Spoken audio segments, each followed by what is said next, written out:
কি গো মাইরা, একটু সাবধানে থাকতে হবে তো আমাদের, কারণ এখানে যারা লক্ষ্মী, কালী, দুর্গা, সরস্বতী, মনসা, শীতলা ভক্ত তাদের পার আছে, কিন্তু যারা কৃষ্ণ ভক্ত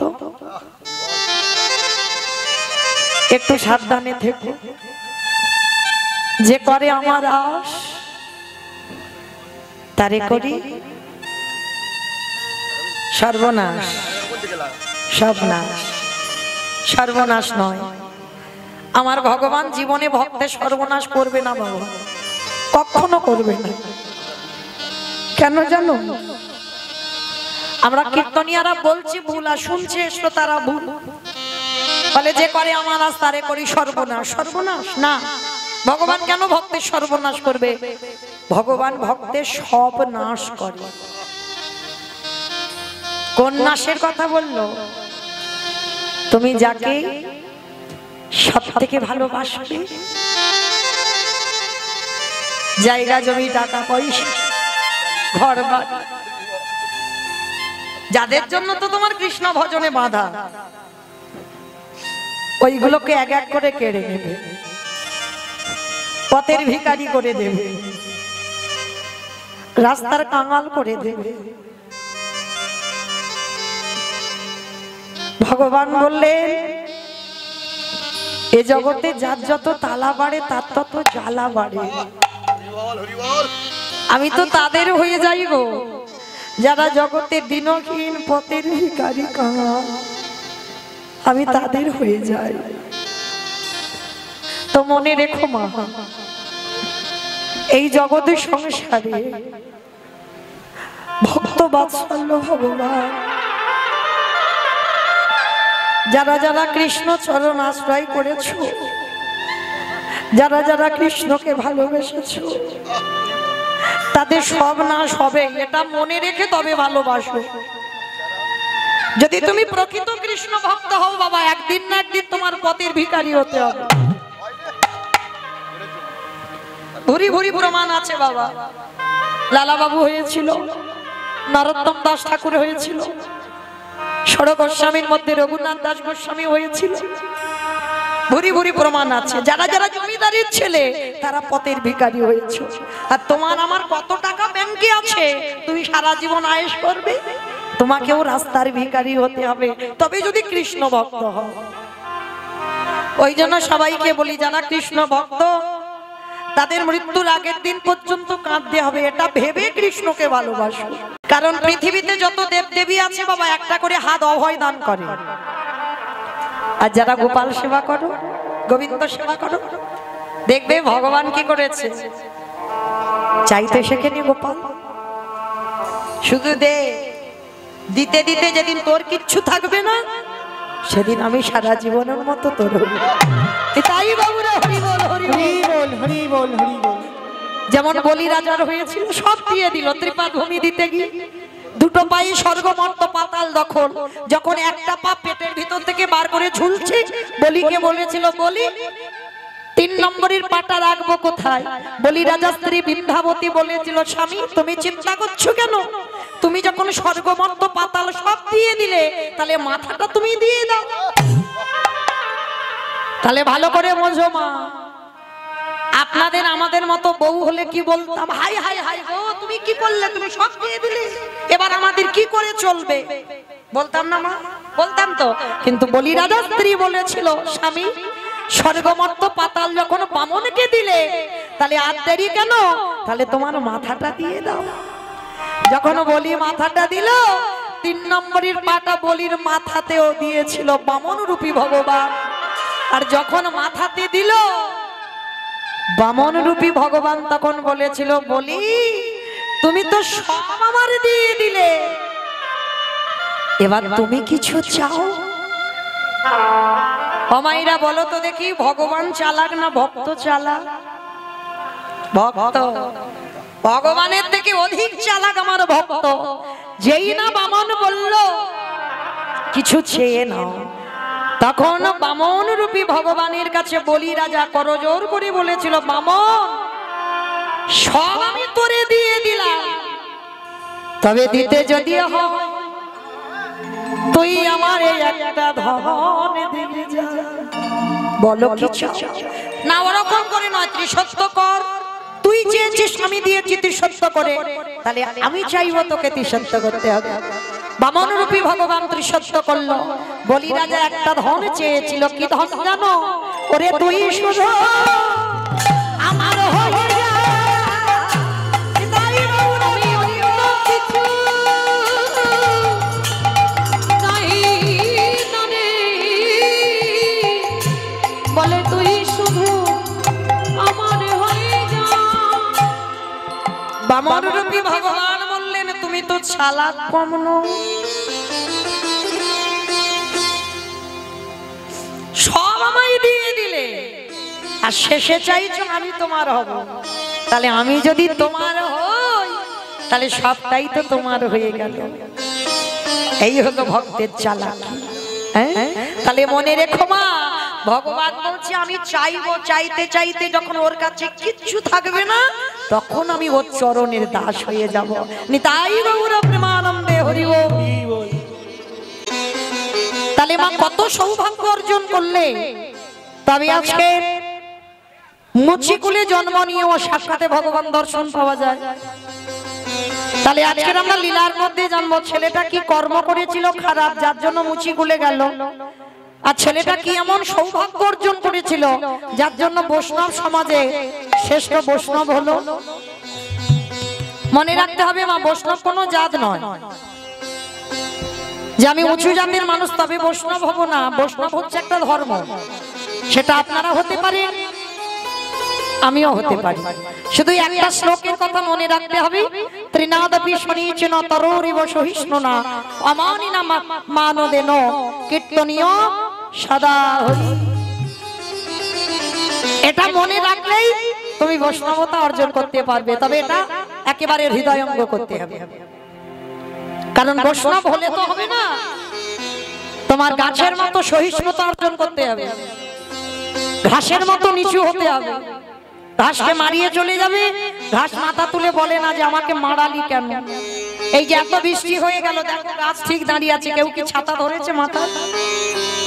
দুপুরবেলা অত রোদে ঠিক গাছ দাঁড়িয়ে আছে, কেউ কি একবার ছাতা ধরেছে? যে এত রোদ হচ্ছে গাছের মাথায় একটা ছাতা ধরে। বৈষ্ণবতা অর্জন করতে গেলে তোমার গাছের মতো সহিষ্ণুতা অর্জন করতে হবে। যে গাছ থেকে আমরা 24 ঘন্টায় কত অক্সিজেন পাই, তবুও কিন্তু বাবা সেই গাছের ডালপালা ছিটে দিই, একবারও হৃদয় কাঁদে না। যে গাছ থেকে আমরা এত অক্সিজেন পাই তবু বাবা তার ডালপালা কেটে ফেলে দিচ্ছি, তবু গাছ শক্ত হয়ে দাঁড়িয়ে আছে, প্রতিবাদ করে। বৈষ্ণব যদি হয়েছ, কেউ যদি এক গালে চড়ও বসিয়ে দেয় আর এক গালটা বাড়িয়ে দাও, প্রতিবাদ করলে হবে। তোমার মুখেই অহর নিশি যেন কৃষ্ণ নাম হরির নাম ছাড়া কিছু না, তাহলে কিঞ্চিত তুমি বৈষ্ণবতা অর্জন করবে। তাহলে চলো বাবা, আজকের এই রুইদাস কি এমন অন্যায় করেছিল যার জন্য ছেলেটা মুচিকুলে জন্মালো? কি এমন ভুল করেছিল যার জন্য ছেলেটা মুচির কোলে গেল? তো চলো রুহিদাসের আগের জন্মের ঘটনাটা একটু শুনে নিন, কারণ আগের জন্মের ঘটনাটা না শুনলে বাবা কেউ জানতে পারবো না ছেলেটা কি করে মুচির কোলে জন্মটা নিল।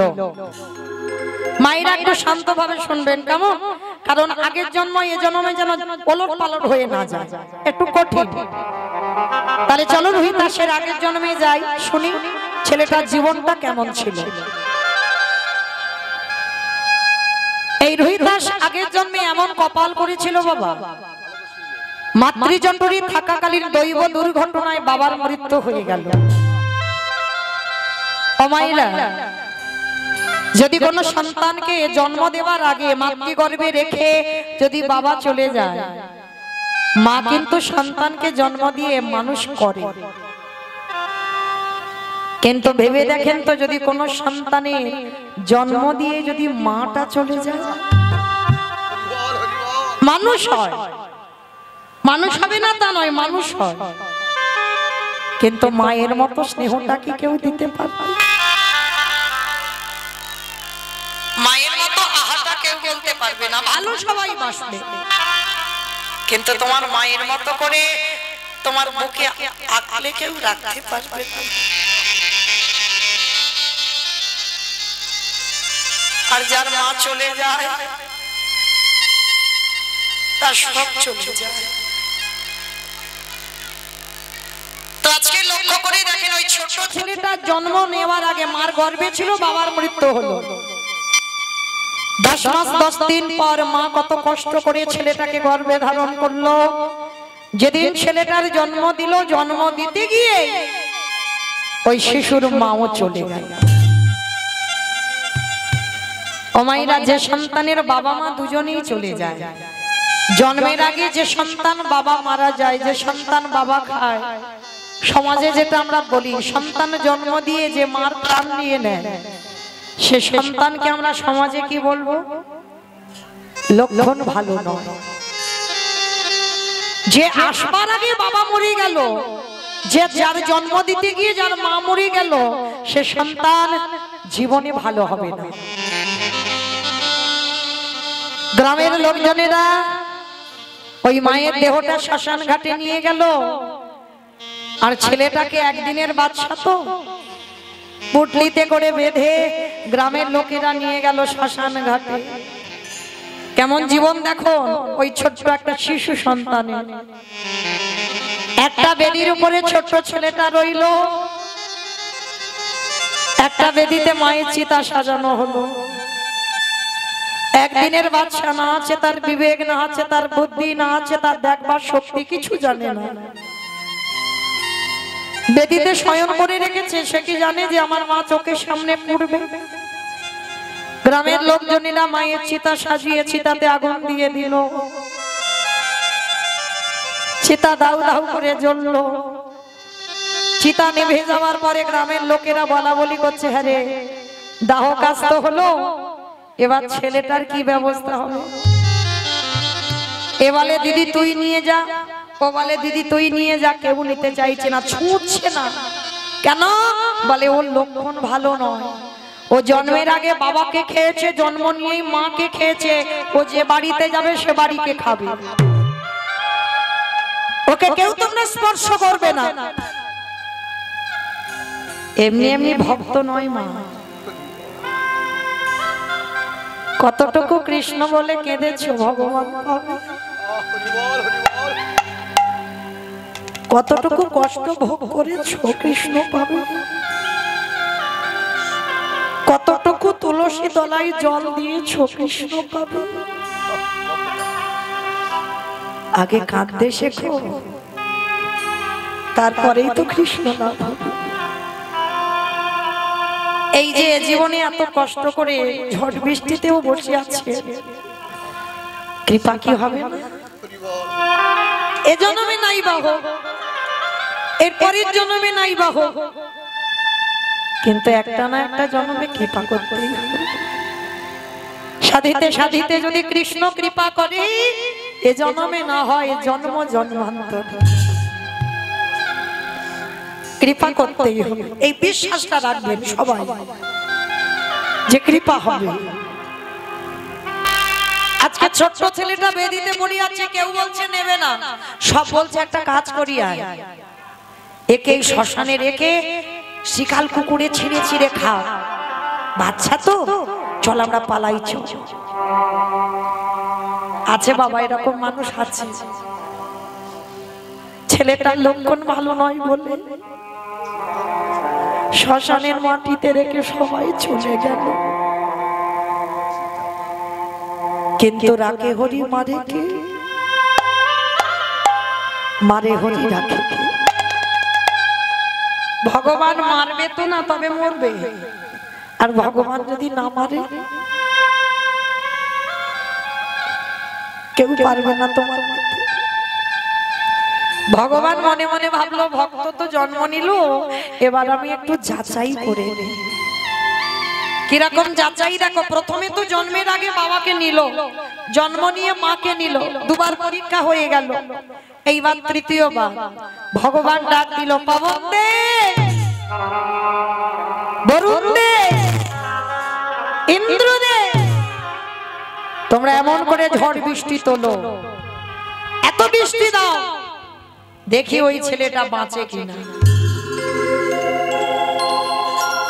যেমন আমাদের হলো, এত বৃষ্টি হলো, দেখি কীর্তন হয় কিনা, দেখি ওরা চলে যায় কিনা, তাই না? এই বিশ্বাসটা রাখতে হবে। সব ভগবানের পরীক্ষা, দেখতে চায় ভক্ত সহ্য করতে পারে কিনা। কারণ বাবা যারা তো আগ্রা হবে তারা তো উড়ে চলে যাবে, যে ঝড়টা হলো। কিন্তু যারা থাকবা ঠিক ঠিক মাটি কামড়ে বসে আছে। কীর্তনিয়া যত অসার কথা বলু, যদি একটু সার কথা পাই, এইটুকু লালসায়। কারণ আমার জন্য কেউ বসে নেই, কারণ এখন তো ঘরে ঘুমিয়ে ঘুমিয়ে মোবাইল ছাড়লে দেখতে পাবে। তাহলে কিসের আশা? মহাপ্রভুর এই হরির নাম যারা ভালোবাসে, কৃষ্ণ নাম যারা ভালোবাসে, তারা ঝড় বৃষ্টি বাদল যাই হয়ে যায়, এই মাটিটা কামড়ে ঠিক বসে থাকে। নিতাই গৌর প্রেমানন্দ। হরি বল, হরি বল, হরি বল। আজকে সারা রাত বৃষ্টি হচ্ছে, আমাদের নয় সহ্য ক্ষমতা আছে, কিন্তু একদিনের বাচ্চা যদি সারা বৃষ্টিতে ভেজে, সে কি আর বাঁচবে বলে মনে হয়? একদিনের বাচ্চা সারা রাত বৃষ্টিতে ভিজে, এই গলা থেকে কোনো আওয়াজ আর বেরোচ্ছে না, কান্না। সাদা পুটলিতে করে জড়িয়ে রেখে দেওয়া আছে। হরি বল। এটা বাস্তব মা। ভগবান যদি রাখবে মনে করে না, ও বৃষ্টিতে ভিজুক আর যেখানে পড়ুক, ও ঠিক বেঁচে থাকবে। যদি বলো বাবা আমাদের জীবনে হয়েছে, আমার একটা দিদি মানে মাসির মেয়ে, এটা সত্য ঘটনা, কোনো গল্প নয়, আজও জীবিত আছে ছেলেটা, অনেক বড় হয়ে গেছে, কিন্তু সংসার ধর্ম করতে পারবে না, কেন যেন বিকলাঙ্গ হয়েছে। আমার দিদির কোনো সন্তান ছিল না, মানে পুত্র সন্তান ছিল না। একদিন ভোরের বেলা আমার জামাই বাবু ব্যবসায় যাচ্ছিল, হঠাৎ দেখে না রাস্তার পাশে একটা ছোট খেজুর গাছের ঝোপ আছে, সেই খেজুর গাছের মাথাতে একটা সাদা কাপড় জড়ানো একটা পুত্র সন্তানকে কে ফেলে রেখে চলে গেল। কিন্তু ছেলেটাকে বাঁচিয়েছিল আমার গ্রামের লোকেরা, সবাই আমার দিদির কোলে দিয়েছিল, কেন? পুত্র সন্তান ছিল না বলে। দিদির মেয়ে ছিল, দিয়েছিল, কিন্তু যখন ছেলেটাকে ওই খেজুর গাছের মাথা থেকে তোলে না, সর্ব অঙ্গে বাবা একটা একটা করে ওই খেজুর গাছের মোটা মোটা কাঁটা ফুটেছে। কারণ কোন মা সন্তানকে জন্ম দিয়ে ছুঁড়ে ফেলে দিয়েছে। আজ আমার দিদি সেই সন্তানটাকে মানুষ করছে, অনেক বড় হয়েছে। তা জানি না তারা কেমন মা, যে সন্তান জন্ম দিয়ে, যে সন্তানকে 10 মাস 10 দিন গর্ভে ধরে একদিনের একটা শিশুকে ওই খেজুর গাছের ঝোপের মধ্যে ফেলে দেয়। কিন্তু আমি চিন্তা করি একটা কারণে, না জানি আমার ভগবান সেই মায়ের দশাটা কি করবে। সন্তান তো সারা জীবন প্রাণটা আছে, কিছু করতে পারে না, কিন্তু আমি ভাবি সেই মায়ের দশাটা কি হবে, যে মা সন্তানকে জন্ম দিয়ে, যে মা ডাস্টবিনে ফেলে দিয়ে গেল। তাই আজকের লীলাতেও ঠিক এইরকম একটা ঘটনা, ছেলেটাকে ফেলে দিল, সারা রাত বৃষ্টিতে ভিজলো, গলায় কোনো আওয়াজ নেই। আর ওই ঠিক ভোরের বেলা ওই রাস্তার পাশ দিয়ে এক বুড়ি মা যাচ্ছে, আর বুড়ি মা যেতে যেতে মা একটা কান্না চিচি করে আওয়াজ আসছে। তা শ্মশানের মাটি থেকে যদি চিচি আওয়াজ আসে, কি মনে করবে? নিশ্চয়ই কোনো ভূত প্রেতের আওয়াজ, এখন অন্ধকার আছে, এই এত ঝড় বৃষ্টি হয়ে গেল, কি ভূতের আওয়াজ আসছে না? তা বুড়ি মা মনে মনে ভাবলো, যা হয় হোক, আমি একবার দেখে আসি। প্রবেশ করলো শ্মশানের মাটিতে, আর গিয়ে দেখলো শ্মশানের একটা বেদির উপরে একটা পুটলি জড়ানো, একটা চিচি করে পাখির বাচ্চাদের যেমন একটা আওয়াজ হয়, ওই রকম আওয়াজ হচ্ছে। তা বুড়ি মা কি করেছে, মনে মনে ভাবলো দেখি তো একবার, গিয়ে গেল কাছে, তুলে নিল কোলে করে, দেখেন একটা ছোট ফুটফুটে পুত্র সন্তান। ছেলেটাকে বুকে করে নিয়ে বলল, দয়াময়, ভালোই করেছো, সেই তো আমারও কেউ নেই আর এরও কেউ নেই, আজকে থেকে আমি একেই মানুষ করব। বুড়িমা নিয়ে গেল ওই একদিনের বাচ্চাটাকে, নিজে ভিক্ষা করে যা পায় ওই ছোট ছেলেটাকে দেয়। আমাইরা ছেলেটা জীবনটা আবার শুরু হলো। দেখো সে বুড়িমা তো নিয়ে গেল, একদিন হলো, দুদিন হলো, মাস গেল, বছর গেল, ছেলেটার বয়স দাঁড়ালো 5 বছর। ভগবান মনে মনে ভাবছে, প্রথম পরীক্ষাটা ওর বাবাকে নিলাম, দ্বিতীয় পরীক্ষা মাকে নিলাম, তৃতীয় পরীক্ষা বৃষ্টিতে ভিজালাম, ছেলে বেঁচে রইল, এইবার চতুর্থবারের পরীক্ষা। যে বুড়িমা মানুষ করলো, বয়স হয়েছে তো, 3 দিনের জ্বরে দৈব দুর্ঘটনায় বুড়িমার মৃত্যু হলো। কি গো মায়েরা, তাহলে ভালো করে ভেবে দেখেন জীবনটা কেমন। যে মা মানুষ করছে 5 বছরের একটা ছেলে, সে বুড়িমা চলে গেল, এইবার ছেলেটার কি দশা হবে? যার বাড়িতে যাই খেতে খিদের জন্য, সে ছেলেটাকে দূর দূর করে তাড়িয়ে দেয়। অকালে জন্মের আগে বাবাকে খেলি, জন্ম নিয়ে মাকে খেলি, আর যে মানুষ করলো তাকে তুই খেলি। কেউ খেতে দেব না তোকে, বেরিয়ে যা, গ্রাম থেকে দূর হয়ে যা। গাছতলায় বসে বসে কাঁদে, 3 রাত 3 দিন কাঁদে, আর বলে, প্রভু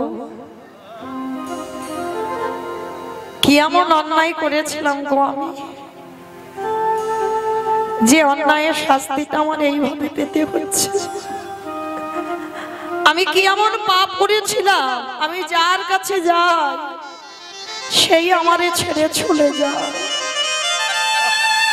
বলো না দয়াময়, কি আমার অন্যায়, কি আমার অপরাধ ছিল? তবে জানো প্রভু, 5 বছরের একটা ছেলে চেতনা দেখো। জানো প্রভু, আমি বুঝতে পারিনি যে তোমারে ভালোবাসলে তার জীবনে এত কষ্ট হয়। যদি আমি কোনোদিন জানতাম, আমি তোমায় কোনোদিন ভালোবাসতাম না। তাহলে আজকে সেই ছোট্ট ছেলেটা বসে বসে কাঁদছে, 3 রাত 3 দিন খাইনি।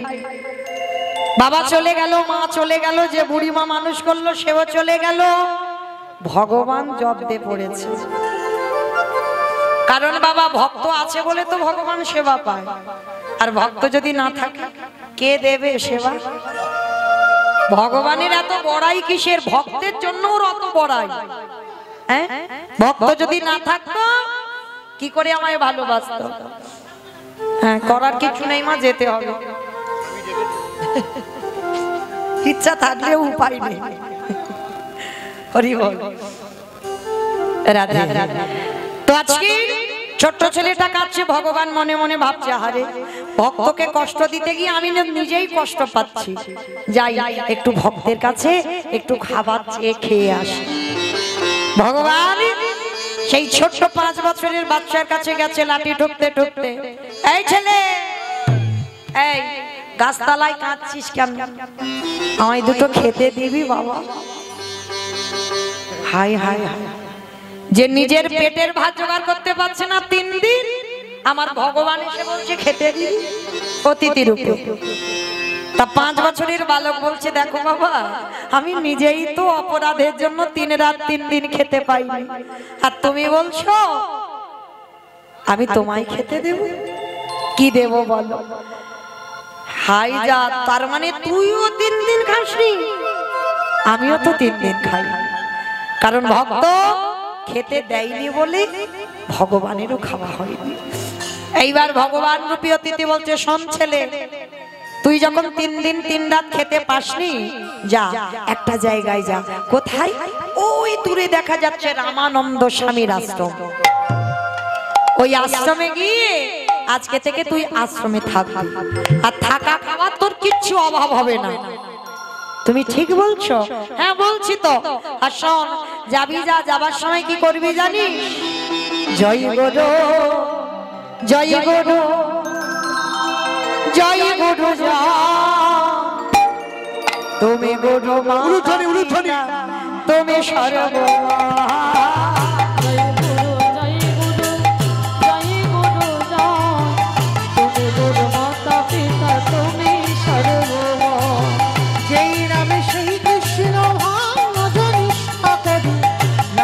সহিতে আছে আপনি শ্রীহরি যেই নামে সেই কৃষ্ণ ভজনিষ্ঠ করি তাদের সহিত আছে আপনি শ্রীহরি সততে নারায়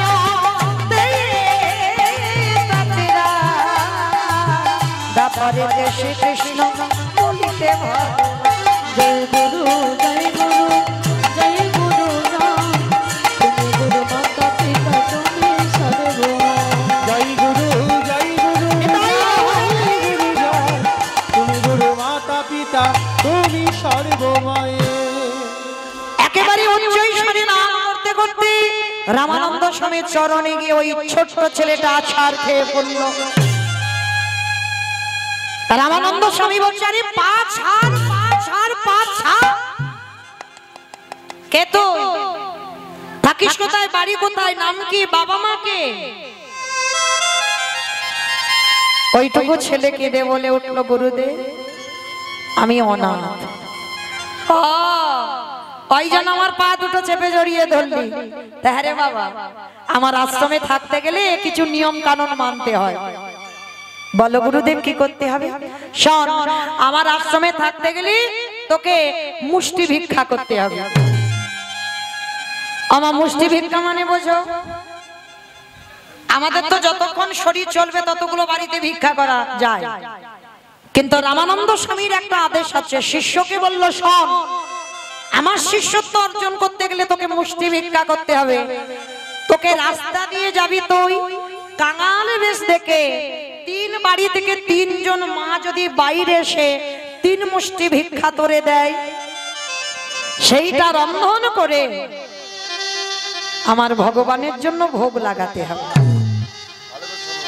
ছোট্ট ছেলেটা বলে বলেন ঠিক আছে গুরুদেব, আমি মুষ্টি ভিক্ষা করব, তবে শোনো যদি কোনোদিন অন্যতা হয় সেদিন আমি কিন্তু গলা ধাক্কা দিয়ে আশ্রম থেকে বের করে দেব।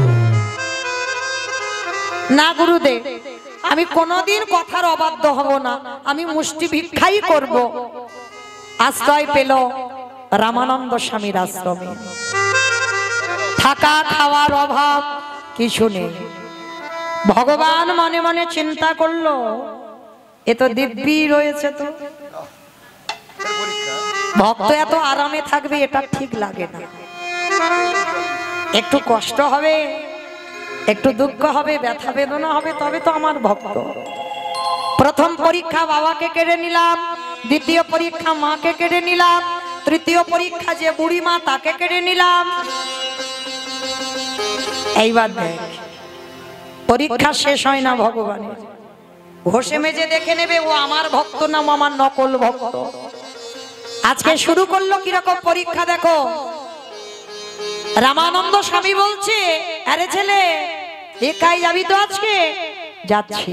কিন্তু যাবে কি করে বাবা, এত ঝড় বৃষ্টি, বেরোতে পারছে না। ছোট্ট ছেলে গুরুদেবের কাছে গিয়ে বলছে গুরুদেব, গুরুদেব এত ঝড় বৃষ্টি হলো, আমি যদি রাস্তা দিয়ে যাই কোনো মা তো ঘর থেকে বেরোবে না, কেউ আমারে দেখতেও পাবে না, তাহলে আমি কি করে মুষ্টি ভিক্ষা করব? এই ছেলে, আমি তোকে বারবার বলেছিলাম মুষ্টি ভিক্ষা যদি করতে পারিস তো থাক, আর যদি মুষ্টি ভিক্ষা করতে না পারিস এখান থেকে বেরিয়ে যা। না না গুরুদেব আমি যাচ্ছি, এক্ষুনি যাচ্ছি। এত ঝড় বৃষ্টি বজ্রপাত পড়ছে, সেই ঝড় বৃষ্টি মাথায় নিয়ে রাস্তায় বেরিয়ে পড়েছে ওই 5 বছরের একটা ছোট্ট ছেলে। আমার ঝড় বৃষ্টি যদি এত হয় কেউ কি বাড়ি থেকে বেরোয়? আর কে দেবে ভিক্ষা? সব বাড়িতে আছে, কেউ দিচ্ছে না, সারা গোটা গ্রাম ঘুরছে, কেউ তো দেখতে পাচ্ছে না ছেলেটাকে। ছোট্ট ছেলে মনে মনে ভাবছে গুরুদেব তো আশ্রমে আছে, গুরুদেব তো দেখতে পাচ্ছে না। ওই যে দেখা যাচ্ছে জমিদার মার বাড়ি, ওই মা তো আমার রোজ রোজ ডাকে সন্তানের মতো, আমি যাই না।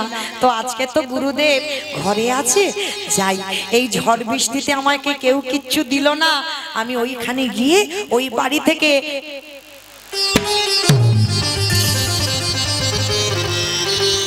থেকে গিয়ে কিছু অযাচিত ভাবে চেয়ে আনবো। তা যেই না ছোট্ট ছেলেটা ওই বৃষ্টি মাথায় করে নিয়ে যাচ্ছে, হঠাৎ ওই জমিদার বাড়ির দরজার ধারে গিয়ে ছোট্ট ছেলেটা ডাক দিল, মা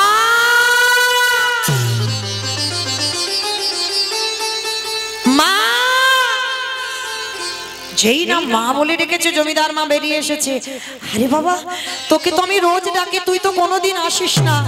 ও মামা, আজ এই ঝড় বৃষ্টিতে আমি কোথাও যেতে পারছি না, আমায় দুটো চাল ডাল দেবে? অযাচিত ভাবে যত না পাওয়ার থেকে জমিদারের মা বেশি দিল। অনেক দিনের ইচ্ছা তো বালককে দেবে, সুযোগ পাইনি, আজকে সুযোগ পেয়েছে।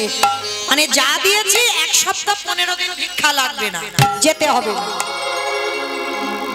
কত বড় ভুল করে ফেললো শিষ্য, বুঝতে পারলো না যে রামানন্দ স্বামী যোগী পুরুষ। আশ্রমে বসে থাকলে কি হবে, সে জ্ঞান নয়নে সব দেখতে পেয়ে যায়। অযাচিত ভাবে জমিদার মার বাড়ি থেকে চাল ডাল নিয়ে রন্ধন করে গুরুদেবের কাছে দিল। আর গুরুদেবে যেমন ভোগ লাগায়, আজও ভোগ লাগিয়েছে। ও মায়েরা, আপনার আমরা ভগবানকে, অনেক মায়েরা এখন ভগবানের আসনই দেয় না, দিতে হয় ছোট্ট ছোট্ট থালা, ছোট্ট গ্লাস। মানে গুনে গুনে দুটো নকুল দানা দেবে, 3টে পড়ে গেলে টপ করে তুলে নেবে, ওইটা কালকে দিতে হবে। আর এমন সাইজের থালা বাবা, কোন কোম্পানি করে জানা নাই, একটা শশার গোল করে টুকরো করে দেবে, থালা ভর্তি। একটু সাইজটা কি সুন্দর। আর এমন গ্লাসের সাইজ বাবা, জিহবায় দিলে জিহবা জল ভিজবে। হরি বল। এইরকম সাইজের গ্লাস অনেক অনেক। তবে মা তোমাদের বলিনি, এই কান মুলে দিচ্ছি, অনেক জায়গা দেখেছি মা, মানে অনেক বাড়িতে তো থাকতে হয়, গিয়ে দেখবো থালা গ্লাসগুলো পড়ে আছে, সেই সকালবেলা দিয়েছে, আবার পরের দিন সকালবেলা থালা গ্লাস উঠবে। মানে নকুল দানা দুটো পিঁপড়েও খায় না। এই হলো ভালোবাসা। তোমার ছেলের বেলা থালা থালা খেতে দিচ্ছ, কতবার খাওয়াচ্ছ, আর ওই ছেলের বেলা তো গুনে গুনে দুটো নকুল দানা। ভালোবাসাটা তুমি শিখতে হবে, তবে তো কৃপাটা হবে। তুমি যদি ভালোবাসাটা না পারো, তুমি যদি সবরী মার মতো ডাকতে পারো, সবরী মার হাতে যেমন খেয়েছিল তোমার হাতেও খাবে। মা যশোদা গোপালকে নিয়ে যেমন বাৎসল্য প্রেমে ঘুম পাড়িয়েছিল, তুমি যেমন পাড়াতে পারো যদি, তাহলে তোমার কোলের কাছেও ভগবান ঘুমাবে। রাধারানী যেমন তার প্রাণ বধূকে ভালোবেসেছিল, সেই রকম করে যদি ভালোবাসতে পারো, তোমার কাছে সেও প্রাণনাথ হয়ে আসে। ভালোবাসাটা শিখতে হবে। আর বাসা যদি শিখতে না পারো, তবে বাবা বাসবে কি করে? আগে ভাষাটা তো ঠিক করতে হবে। এই ভাষা যদি ঠিক না হয়, ভালোবাসা তার দ্বারা হবে না। হ্যাঁ, আগে ভাষা ঠিক করে নাও, তাহলে তুমি ভালোবাসতে পারবে। আর ভাষা যদি ঠিক না হয়, তুমি জীবনে কাউকে মন থেকে ভালোবাসতে পারবে। তো আজকে লক্ষ্য করে দেখেন, ওই ছোট্ট ছেলেটা রন্ধন করে দিল, গুরুদেব আসন পেতে দিয়েছে। আর এমন একটা নিয়ম ছিল, গুরুদেব রামানন্দ স্বামী ডালা সাজিয়ে নিবেদন করে বাইরে দরজা বন্ধ করে ধ্যানে বসে। আর ধ্যানে বসে দেখতে পায় প্রভু আসনে বসে প্রসাদ পাচ্ছে। এটা দেখতে পায় রোজ, কিন্তু আজকে দেখতে পাচ্ছে না। কেন দেখতে পাচ্ছে না? শিষ্য ঘোর অন্যায় করে ফেলেছে, মুষ্টি ভিক্ষা করেনি তো, আজকে অযাচিত ভাবে লোকের কাছ থেকে চেয়েছে। এটাই ছিল ওই শিষ্যের বড় অপরাধ। নিজে বুঝতে পারেনি নিজের কোনটা ভুল হয়ে গেছে। রামানন্দ স্বামী দেখছে কি ব্যাপার, আমার ভগবান আসনে বসছে না কেন? তবে কি আমার ওই প্রসাদের থালাতে কোনো ত্রুটি হলো? থালাটা বের করে নিয়েছে, বাদ দিয়েছে, নতুন করে পারস সাজিয়েছে, আবার তুলসী পত্র নিবেদন করে আবার নিবেদন করলো।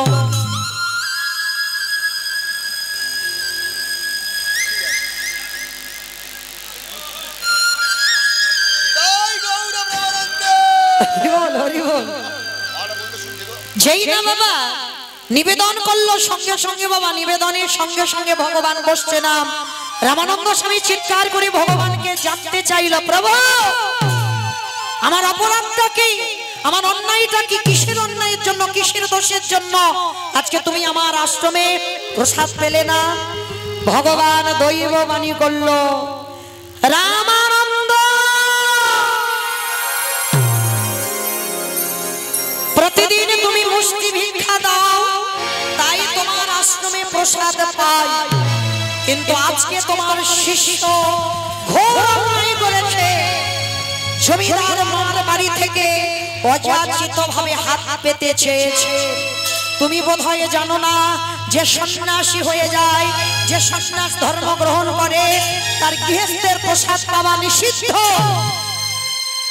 তোমার শিষ্যের ভুলের জন্য আজকের পর থেকে তোমার এই আশ্রমে আমি আর প্রসাদ পাবো না।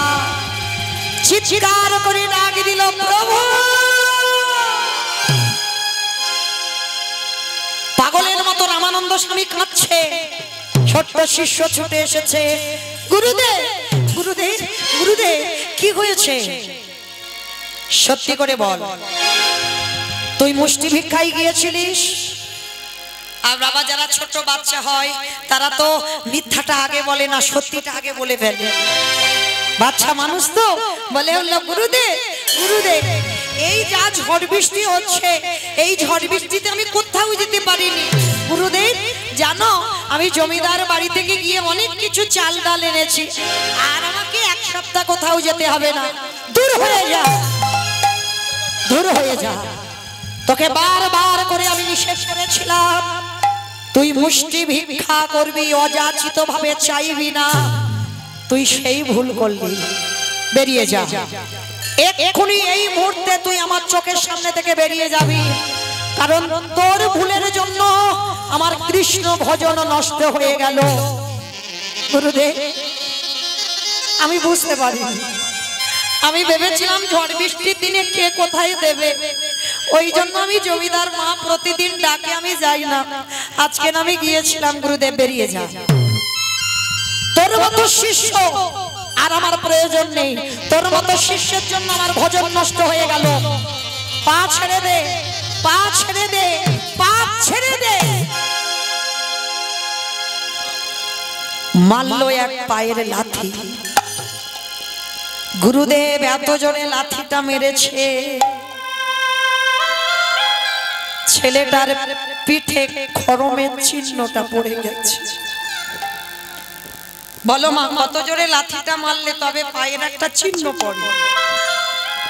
ওইটুকু ছেলে তবু চরণ ছাড়ছে না। গুরুদেব, আমাকে মারো, আমাকে মেরে এখানে মেরে ফেলে দাও। কিন্তু গুরুদেব, আমার জীবনে তো কেউ নেই, আমি কোথায় যাব? কি আমায় খেতে দেবে? কার কাছে আমি থাকবো? আমার কেউ নেই জগতে। বেরিয়ে যা। যেদিকে দু চোখ চাইবে তুই সেদিকে চলে যাবি। তোর মতো শিষ্যের জন্য আমার ভজন নষ্ট হয়ে গেল। তোর মতো শিষ্যের মুখ দেখাই তো পায় না। গুরুদেব, তুমি আমাকে মারো, কিন্তু তাড়িয়ে দিও না। তবে রে, এত করে বলছি, এত করে মারছি, তবু পা ছাড়বি না? হ্যাঁ, তোর মতো শিষ্যের জন্য আমার এত বড় ক্ষতি হলো। আমার ঘরে ভগবান কোনোদিন আর প্রসাদ পাবে না তোর মতো ছেলের জন্য। তবে আমার পা যখন ছাড়ছিস না, আমি এই মুহূর্তে তোকে অভিশাপ দিলাম। গুরুদেবকে ভজন থেকে সরিয়ে দেওয়ার অপরাধে আমি তোরে অভিশাপ দিলাম। এর পরের জন্মে যেতে হবে একটা মুচির ঘরে। শুধু মুচির ঘরে নয়, গুরুদেবের এত ক্রোধ এসে গেল, ওই ক্রোধে বলে উঠল, শুধু মুচি কুলে নয়, তুই যে অপরাধ করলি, আজকে 24 ঘন্টার মধ্যে তোর জন্ম হয়ে যাচ্ছে। প্রকৃত গুরু বাক্য লঙ্ঘন জীবনে হবে না বাবা। এতক্ষণ ওইটুকু ছেলে গুরুদেবের পা ধরে কাঁদছিল, এবার দুটো পা ছেড়ে দিয়েছে। গুরুদেব, তুমি আমায় অভিশাপ দিলে আমি মুচি খুলে যাব, কিন্তু যোগ দয়াল গুরুদেব আমি মুছি কুলে যাই আর সুচি কুলে যাই, কিন্তু দয়াল গুরুদেব আমি রামে জানি না, নারায়ণে জানি না, কৃষ্ণ জানি না। ওগো দয়াল গুরুদেব আমার উচ্চ কুলে জন্ম হোক বা নিজ কুলে জন্ম হোক, তোমার চরণে ওগো গুরুদেব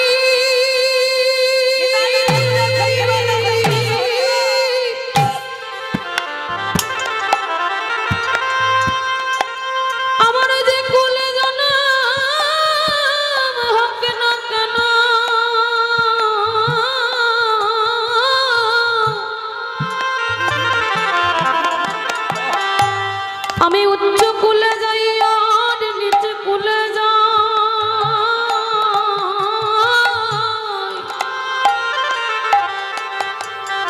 শুধু তোমার চরণে মিনতি জানাই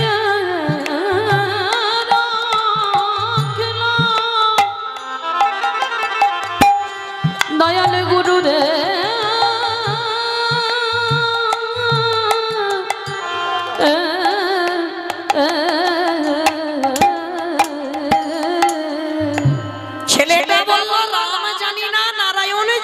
কৃষ্ণ জানি না, কিন্তু দয়াল গুরুদেব আমি যেন গুরু চরণ ভুলে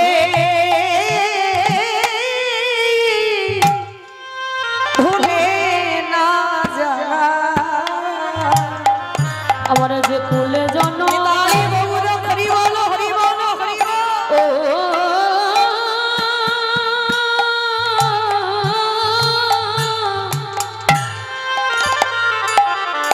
আমার যে কুলে জন্ম হোক না কেন, তোমার চরণ যেন ভুলে না যায়। গুরুদেব চমকে উঠলো, একে অভিশাপ দিলাম, একে মারলাম, বললাম আজকেরও জন্ম শেষ, তবু বলছে যেন গুরুচরণ না ভুলি। এইবার শিষ্য বলছে গুরুদেব তুমি ঠিক করেছো, সেই যখন মুচিকুলে যেতে হবে যত তাড়াতাড়ি যাব তো ততই ভালো। মায়েরা মৃত্যু যদি কপালে লেখা থাকে, তুমি ঘরের দরজা বন্ধ করে থাকলেও তোমার মৃত্যু ঢুকে যাবে, কেউ রোধ করতে পারবে না। শিষ্য বলছে গুরুদেব আমি তাহলে আসি। গুরুদেব এইবার ভুলটা বুঝতে পেরেছে, শিষ্যকে বুকে ধরে বলল খোকারে আমি রাগের মাথায় তোরে অভিশাপ দিয়ে ফেললাম, তোরে মুচির কুলে যেন জন্ম হোক। গুরুদেব তুমি দুঃখ পেও না, তুমি ঠিক করেছো, মুচিকুলে যাব তো কি হয়েছে, কিন্তু এই আশীর্বাদ তুমি দিয়ে দাও আমি যেন রামানন্দ নামটা ভুলে না যাই। আশীর্বাদ দিল খোকা তাই হবে, কোনোদিন তুই আমার চরণ ভুলবি না। ছেলেটা গুরুদেবের চরণ থেকে চলে গেল, বারাণসী নদীর গঙ্গার জলে স্নানে গেছে। আর বারাণসী গিয়ে স্নান করতে গিয়ে সাঁতার জানে না তো, পা পিছলে গিয়ে বারাণসীর নদীর জলে ডুবে মারা গেল। ছেলেটার মৃত্যু হয়ে গেল 24 ঘন্টার মধ্যে, গুরু বাক্য লঙ্ঘন হলো না। আর ওই ছেলেটার মৃত্যুর পর ওই বারাণসীর পাশে কাশীধাম, ওইখানে জন্ম নিল ছেলেটা। কোথায়? একটা মুচি পাড়াতে। কোথায় জন্ম নিল? কাশীধামে জন্ম নিল। ভক্ত রহিতা শিষ্য মনে জন্ম হলো কাশীধামে জন্ম নিল, কাশীধামে জন্ম নিল ভক্ত রহিতা। কাশীধামে জন্ম নিল ভক্ত রহিতা, কাশীধামে জন্ম নিল ভক্ত রহিতা। হরিখনি হরিখনি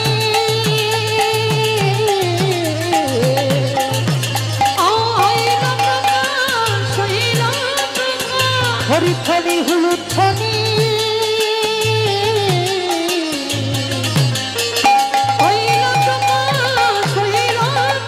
ঢাকে বাজে ঢোলক বাজে মাদলের ডোর ঢাকে বাজে ঢোলক বাজে ঢাকে বাজে ঢোলক বাজে মাদলের ও ঢাকে বাজে ঢোলকে বাজে মাদলের রোল ঢাকে বাজে ঢোলক বাজে মাদলের শঙ্খধ্বনি হুলুধ্বনি ওই ভনিল ভুবন ভনিল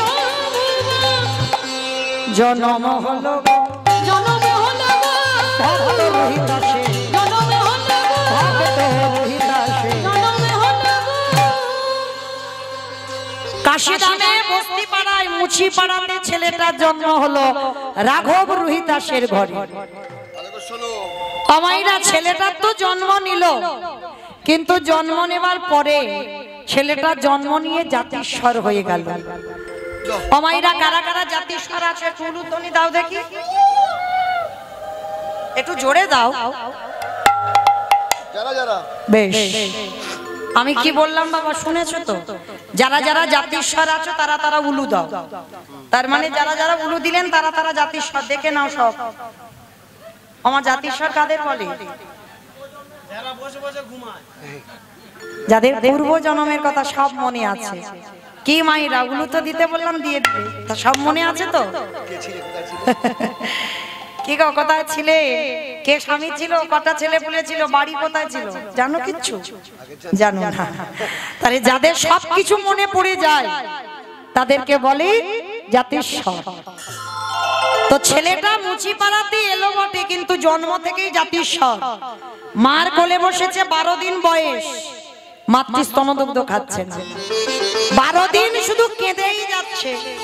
ডাক্তার, বৈদ্য, কবিরাজ, ওঝা সব এলো, ছেলের কান্না থামে না। হরি বল। তা কান্না যখন কিছুতে থামছে না, ও মাইরা এখানে একটা কথা রয়ে যায়। এখানে আমরা যারা যারা মা হয়েছে তারা বলতে পারবো, যারা হয়নি তারা জানে না। সন্তান জন্মাবার পর সন্তান যদি মাতৃস্তনদুগ্ধ পান না করে, তার যে কত যন্ত্রণা, যে মা মা হয়েছে সে জানে। সন্তানের দুগ্ধ স্তনদুগ্ধ খাওয়াতেই হবে। আর যারা খাওয়ায় না তার যে কত জ্বালা ভোগ করেছিল কংসের কারাগারে দেবকী মা। জন্মাবার পর ভাদ্র কৃষ্ণাষ্টমী তিথিতে বাবা তো মাথায় করে নিয়ে নন্দালয়ে গেল। তারপরে কি ঘটলো? কারাগারে অসহ্য যন্ত্রণা, সহ্য করতে পারছে না দেবকী মা, বসে বসে কাঁদছে। নিজের স্তন মর্দন করে দুগ্ধগুলো কারাগারের কোণে ফেলছে। আর যখন কোণে ফেলছে না, ছোট ছোট পিঁপড়ে গুলো দুধগুলো খাচ্ছে।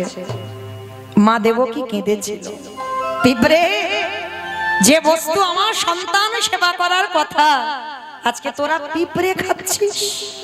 অভিশাপ দিলাম, আগত কলিযুগে ভগবানের জন্য যখন ভোগ লাগানো হবে মন্দিরে, তোরা অধিকার পাবি না। ওই ভোগের মাংসা যতক্ষণ না স্থানান্তরিত হবে। মিলিয়ে নেবেন বাবা, আমি বলছি বলে নয়। যতক্ষণ মন্দিরে ভোগ নিবেদন করা থাকবে ততক্ষণে পিঁপড়ে লাগবে না। আর যেই ওই মন্দির থেকে ভোগ তুলে আপনার কাছে লাগিয়ে রেখে দেন, চারিদিক থেকে পিঁপড়ে ভর্তি হয়ে যাবে। কেন? দেবকী মা অভিশাপ দিয়েছিল। কিন্তু আমার ভগবান কেঁদে বলল, মা, তোমার পাপের জন্য আমি তোমার দুধ খাইনি, এতে তো আমার দোষ নয়, তুমি অন্যায় করেছো। মনে করে দেখো, যেদিন আমি রাম ছিলাম, আমার মা কৌশল্যা একটু দুধ এনেছিল। আমি যখন 14 বছর বনে যাব, একটু দুধ খাওয়াবে, তুমি কি করেছিলে? কইকেয়ী মা হই দুধটা ফেলে দিয়েছিলে। সেদিন আমার মা কৌশল্যা কেঁদে আমার কাছে বলেছিল, রাম, কথা দে বাবা, এর পরের জন্মে আমার গর্ভে নয়, যদি একান্তই আসতে হয়, যে মা আজকে তোর দুধ খেতে দিল না, ওই মার গর্ভে আসবি। কিন্তু আসবি না কোনদিন মাতৃদুগ্ধ পান করবি না। আমি এই কথা বলে রাখলাম, কোনদিন মাতৃদুগ্ধ পান করবি না। বেশ, আজকের ভগবান বলছে, ও মা, তুমি তো সেই দেবকী মা হয়েছো, কইকেয়ী মা দেবকী। তাহলে কান্নাকাটি করছো কেন? তবে দেখো আমিও একটা অন্যায় করেছি, আমার সেবার বস্তু তুমি আমার মুখে না দিয়ে মাটিতে দিচ্ছ, ওটা আমি মাকে কথা দিয়েছিলাম বলে কৌশল্যাকে, তবে কথা দিলাম তুমি আমার মা, আমার সেবার বস্তু যখন মাটিতে দিলেন আগত কলিযুগে যেদিন আমি গৌরী অবতারী নদী গায়ে যাব, ওগো সোনা নয় রূপ নয় তামা নয় স্টিল নয় অ্যালুমিনিয়াম নয় শাল পাতা নয়, যদি একজন ভক্ত ওই মাটির মালার সাথে করে যে স্তন দুগ্ধ তুমি মাটিতে ফেললে ওই মাটির মালার সাথে করে সেই যে সুদামা গিয়েছিল দ্বারকায় চিরে প্রসাদে চোখের জলে ভিজিয়ে, সেই রকম সুদামার মতো করে যদি কোনো একজন ভক্ত চিরে প্রসাদে ভিজাই মাটির মালার সাথে করে একজন ভক্ত নয়ন জলে কাঁদা প্রাণে আমার চরণে নিবেদন করি, আমি জনমে জনম আমি তার হয়ে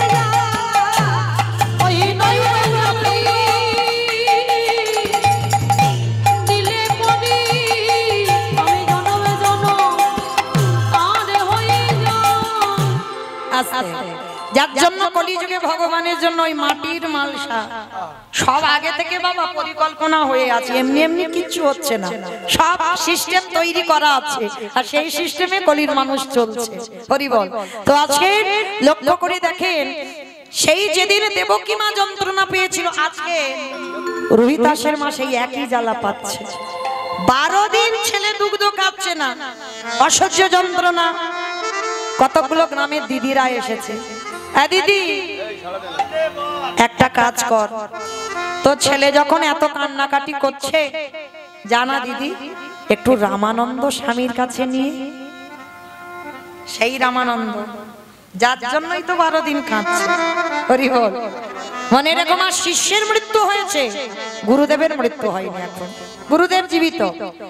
তা কান্নাকাটি করছে কেন? গুরু চরণের জন্য। আর যেই না রামানন্দ শুনেছে 12 দিনের ছেলে যে কাঁদছিল খিলখিল করে হেসে উঠেছে। হ্যাঁ রে দিদি, যে ছেলে 12 দিন ধরে কান্নাকাটি করলো হঠাৎ এই নামটা শুনে হাসলো কেন? বলে মনে হয় ওখানে নিয়ে গেলে ভালো হবে, চল দিদি আর দেরি করিস না। এইবার ছেলেটাকে কোলে নিয়েছে, রোহিতাসকে কোলে নিয়ে যত কাছে যায় বাবা লোহার চুম্বক যেমন কাছে কাছে এলে একটা টান হয়, প্রকৃত গুরু আর প্রকৃত শিষ্য যদি হয় একেবারে টান লেগে। তা যেই না শিষ্যকে নিয়ে যাচ্ছে কোলে করে ধীরে ধীরে মা কাঁদেই না ছেলে, তার আগো স্বামীকে বলছে হ্যাঁ গো ছেলে এতদিন ধরে কান্নাকাটি করছিল হঠাৎ কি হলো বলো তো? বলে চলো একবার দেখি রামানন্দ স্বামীর কাছে নিয়ে গিয়ে যদি ভালো হয়, মনে হয় কোনো বায়ু বাতাস টাতাস লেগে আছে, স্বামীজির কাছে নিয়ে গেলে ভালো হবে। কিন্তু এ যে কেন কাছে এ জানে তো, এ তো সব মনে আছে, কিচ্ছু বলেনি, ও তো জাতির সব। এইবার কিন্তু ছোট বাচ্চা তো কথা বলতে পারবে কি? জন্ম নিয়ে কেউ কথা বলতে পারে? পারে না, তো বোঝাতে পারছে না, বলতেও পারছে না। তা যেই না বাবা মা ছেলেটাকে কোলে করে নিয়ে আশ্রমে গেছে, রামানন্দ স্বামী যোগী পুরুষ ধ্যানার্থ আছে, ছেলেটাকে চরণে দিয়েছে। আর যেই না চরণে দিয়েছে তপস্যা ভেঙে গেছে। আরে কে, আরে কে বাবা তোমরা এমন করে ছেলেটাকে পা তলায় দিলে কেন? আরে তোলো তোলো তোলো। যখন বলছে তোলো তোলো কেউ তুলছে না, রামানন্দ স্বামী ছোট্ট শিশু তো কোলে করে তুলে নিয়ে, আর কোলে করে তুলে নিয়ে একেবারে পিঠে হাতটা বুলিয়েছে। আর যেই না হাতটা বুলিয়েছে চমকে উঠেছে, কে কে? সত্যি করে বলো তুই আমার কে? আমা বলো তো আজকে চমকে উঠলো কেন? সেই যে লাঠিটা মেরেছিল এ জন্মে পরিষ্কার চিহ্নটা পড়ে আছে হাতে, বোঝা গেল। তার মানে তুই আমার সেই শিষ্য, আমার অভিশাপে তুই এমন করে কাঁদছিস। যেই না গুরুদেবের কোলে উঠেছে না, শিষ্য নয়ন জলে ভেসে বলে দয়াল গুরুদেব, নদীর ঘাটে নৌকা না থাকলে নদীর ঘাটে থেকেও ঘাটে যাওয়া যায় না, সেই যদি তুমি কৃপা করে দর্শন দিলে, তবে 12 দিন পরে কেন এলে? ও মায়েরা তো অবাক হয়ে যাচ্ছে। গুরুদেব বুঝতে পারছে, শিষ্য বুঝতে পারছে, আর কেউ বোঝে না। সব গ্রাম প্রতিবেশীরা এসেছে, সবাই বলছে গুরুদেব কাঁদছে কেন? আমাদের ছেলেটাকে কোলে নিয়ে বুঝতে পারছি না। এইবার ছেলেটাকে নিয়ে বলছে, ওরে তুই আমার জন্য 12 দিন কিছু খাসনি, আমার জন্য তুই 12 দিন কাঁদছিস। ওরে আয় আয় আয়, আমি এক মুখে তোরে অভিশাপ দিলাম তুই মুচি খুলে যাবি, আর এক মুখে আমি তোরে এখন আশীর্বাদ দিলাম, জগতে যত কৃষ্ণ প্রেম, জগতে যত কৃষ্ণ ভক্তি তোর মধ্যে উদয় হোক, উদয় হোক, উদয় হোক। নিতাই গৌর প্রেমানন্দ। আশীর্বাদ দিয়ে দিল। আর যেই না আশীর্বাদটা দিল, ও মাইরা, যেই না আশীর্বাদটা দেওয়া সঙ্গে সঙ্গে বাবা মা বলছে, আচ্ছা গুরুজি তুমি কি আমার এই ছেলেটাকে চেনো? বলে ও তোমরা বুঝবে না, বুঝবে না, বুঝবে না। আচ্ছা ঠিক আছে, তোমরা থাকো কোথায়? গুরুজি ওই মুচি পাড়াতে, ওই বস্তি পাড়াতে। 12 দিনের ছেলের কানে আসল কাজটা করে দিয়েছে গুরুদেব। ওটা না হলে দেহ শুদ্ধ হবে না, কৃপা হবে না, করে দিয়েছে দীক্ষা মন্ত্র। চল তোকে নিয়ে আজকে তোর বাড়িতে রেখে আসবো। না না না গুরুজি, আমরা মুচি, আমরা ছোট যা। চুপ, কে বলেছে ছোট যা? ওটা মানুষের কাছে হয়, ভগবানের কাছে জাত হয় না। মুচি হয়ে শুচি হয়ে যদি কৃষ্ণ ভজে, যদি কৃষ্ণ ভজি, শুচি হয়ে মুচি হয় যদি কৃষ্ণ তেজি। আজকের ছোট ছেলেটা কোলে আছে গুরুদেবের, কত সৌভাগ্য। আগের জন্মের কথা সব মনে আছে। চলো রাঘব, তোমার ছেলেকে তোমার বাড়িতে দিয়ে আসি। ছেলেটাকে নিয়ে গেছে, ছেলেটাকে নিয়ে রাঘবের বাড়িতে দিয়ে এসেছে। আমায়রা কেউ কি চিরস্থায়ী? কেউ চিরস্থায়ী নয়, যেতে হবে। আগের জন্মে তো বাবা মৃত্যু তো ছাড়েনি, এ জন্মে রোহিতাস বড় হলো, আর বাবা মা দৈব দুর্ঘটনায় মৃত্যু হলো, একা হয়ে গেল। মনে রেখো বাবা একটা কথা, ভালো করে খেয়াল রাখবে। যদি তুমি ভজন পথে গেছো, ভগবান সেই ভক্ত চাইবে সব সময় বাবা একাকিত্ব, একটু নিরজন জায়গা, একাকী। খুব লোকজন ভিড় ভাট্টা পছন্দ হয় না বাবা, তারা একাকী থাকতে চায়।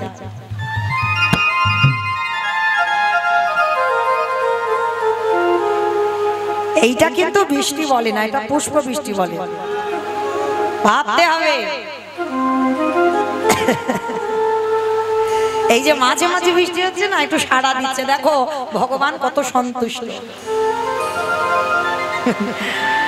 রাধে আছে সেই রোহিতাস দিনে দিনে বড় হলো, বাবা মার মৃত্যু হয়ে গেল। ভুলি গৃহ সমাজ সবে সপেছে তো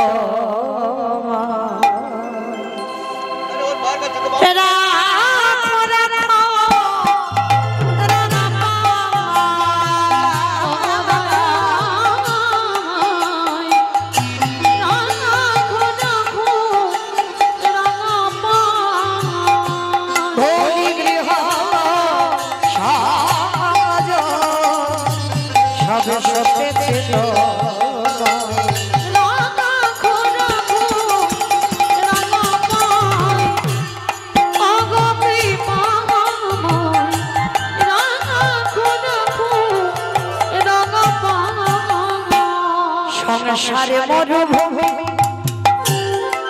নাহি তরু ছায়া, না মনে লালসা, আলো মেঘ বয়া।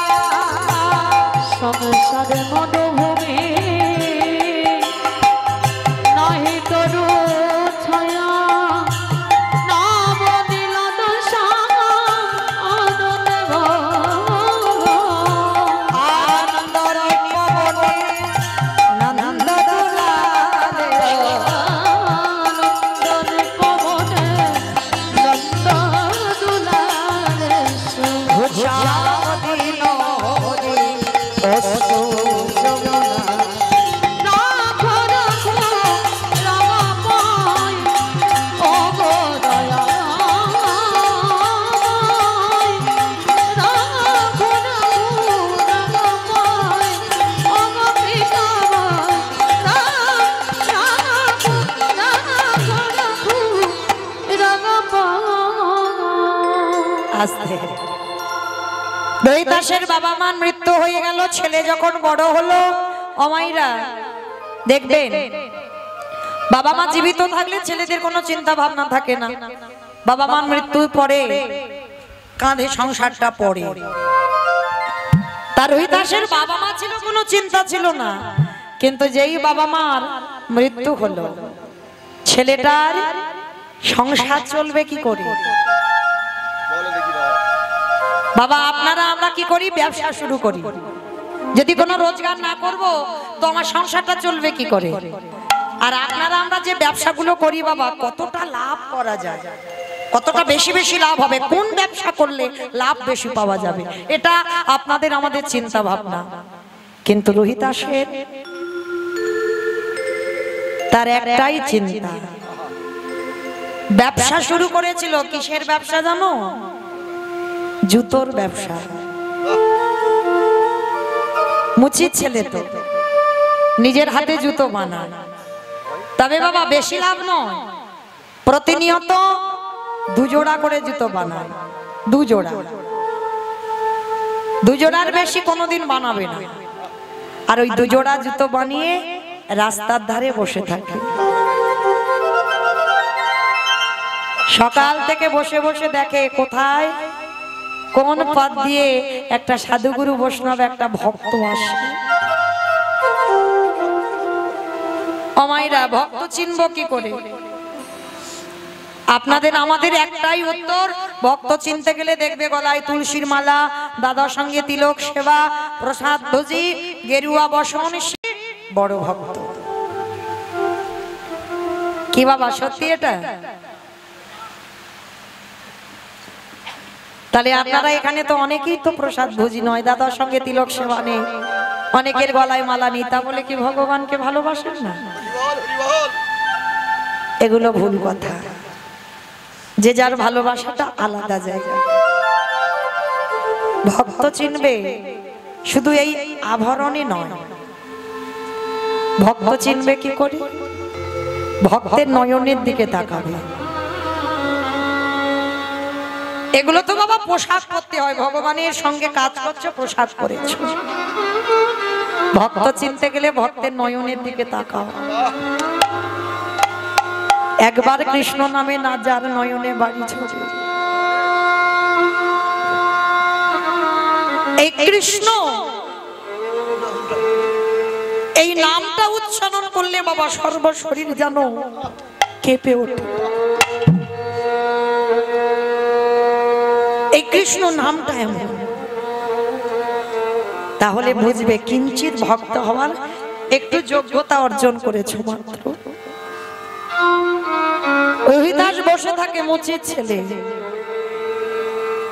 সারাদিন দেখে কোথায় একটা ভক্ত পায়, এক জোড়া জুতো ভক্তকে দান করে দেয় ফ্রিতে, বিনা পয়সা। আর একটা জুতো বিক্রি করে, এক জোড়া জুতো বিক্রি করে রোহিতাসের সংসার চলে। এটা নিত্য, এক জোড়ার বেশি বিক্রি কিন্তু করবে না। একদিন একটা পথিক যাচ্ছে, যেতে যেতে প্রশ্ন করেছিল, রোহিতাস আমি শুনলাম তোমার নাকি একটা সংকল্প আছে, তুমি নাকি এক জোড়া জুতো বিক্রি করো, এক জোড়া জুতো ভক্ত সেবায় দিয়ে দাও। আচ্ছা রোহিতাস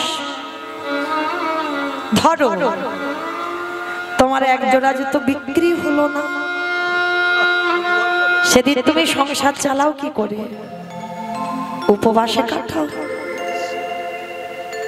রোহিতাস করজোর করে বলছে না গো না না, উপসে কাটাবো কেন?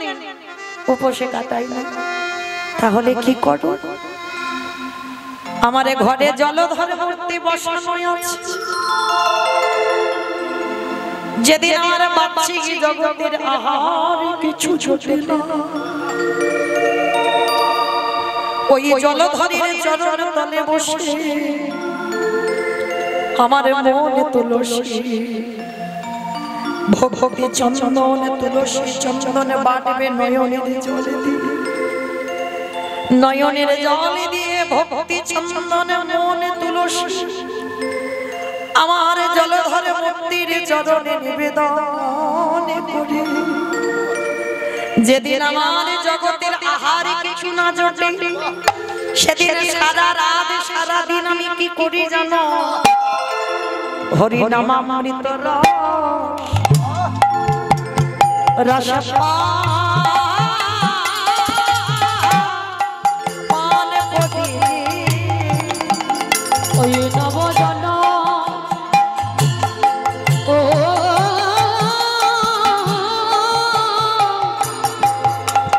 নবজল ধরে পানি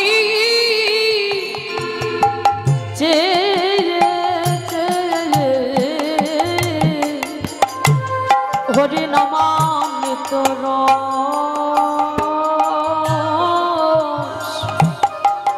রস পান করি। হরি বল। নামামৃত রস পান করা কিরকম জানো? এই যে আমার দাদা ভাইরা দাঁড়িয়ে আছে, কি দরকার বাবা? এই যে দাঁড়িয়ে থাকা কত কষ্ট, আবার নিচে জল বৃষ্টি, জ্বর জারি হতে পারে, সর্দি কাশি হতে পারে, তবু দাঁড়িয়ে আছে কেন?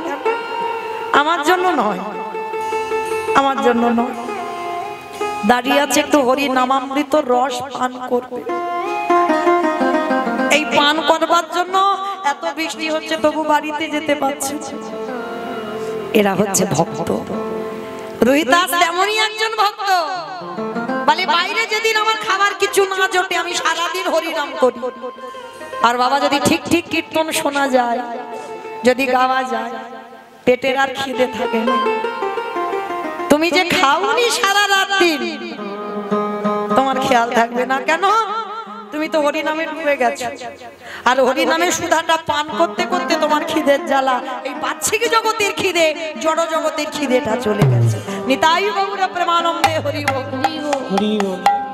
কারণ এখন যে পানটা করছো এটা তো পরমাত্মা রূপী ভগবানকে দিচ্ছ, তুমি তোমার শরীরকে দিচ্ছ না। শরীরকে দিতে গেলে ভাত ডাল তরি তরকারি খাবে, কিন্তু পরমাত্মা রূপী ভগবানকে দিতে গেলে এই ভগবানের কৃষ্ণ নাম হরি নামে এই ভগবানের প্রেমের কথা শোনাতে হবে, তারপরে তুমি ভগবান রূপী এই পরমাত্মা রূপী ভগবানকে সেবা দিতে পারবে। তো আজকে রোহিতাস রাস্তার ধারে বসে আছে। ও মাইরা, রোহিতাস কেমন ভক্ত ছিল জানো? শুনে না, এমন তার ঘর, বৃষ্টি হলে সে ঘরের মধ্যে সব পড়বে, বাইরে একটুও জল যাবে না, সব ঘরের ভিতরে পড়বে। তাল পাতার কুড়ে ঘর, দেওয়ালও তাল পাতার আর দরজা তাল পাতার। এত বৃষ্টি নেমেছে, রোহিতাস হাতে করছে কাম, মুখে বলছে না। ভাইরা, অনেকে বলে না কখন নাম করব, সংসারের যা ঝামেলা, ছেলে পুলে মানুষ করতে, রান্না বান্না করতে, গরু বাছুর ওদের সেবা করতে শেষ না। ভগবান বলছে হাতটা দিয়েছে কাজের জন্য, এ বদনটা তো কাজের জন্য নয়। এটা রোহিতাস শিক্ষা দিয়েছে, হাতে করো কাম, মুখে বলো না।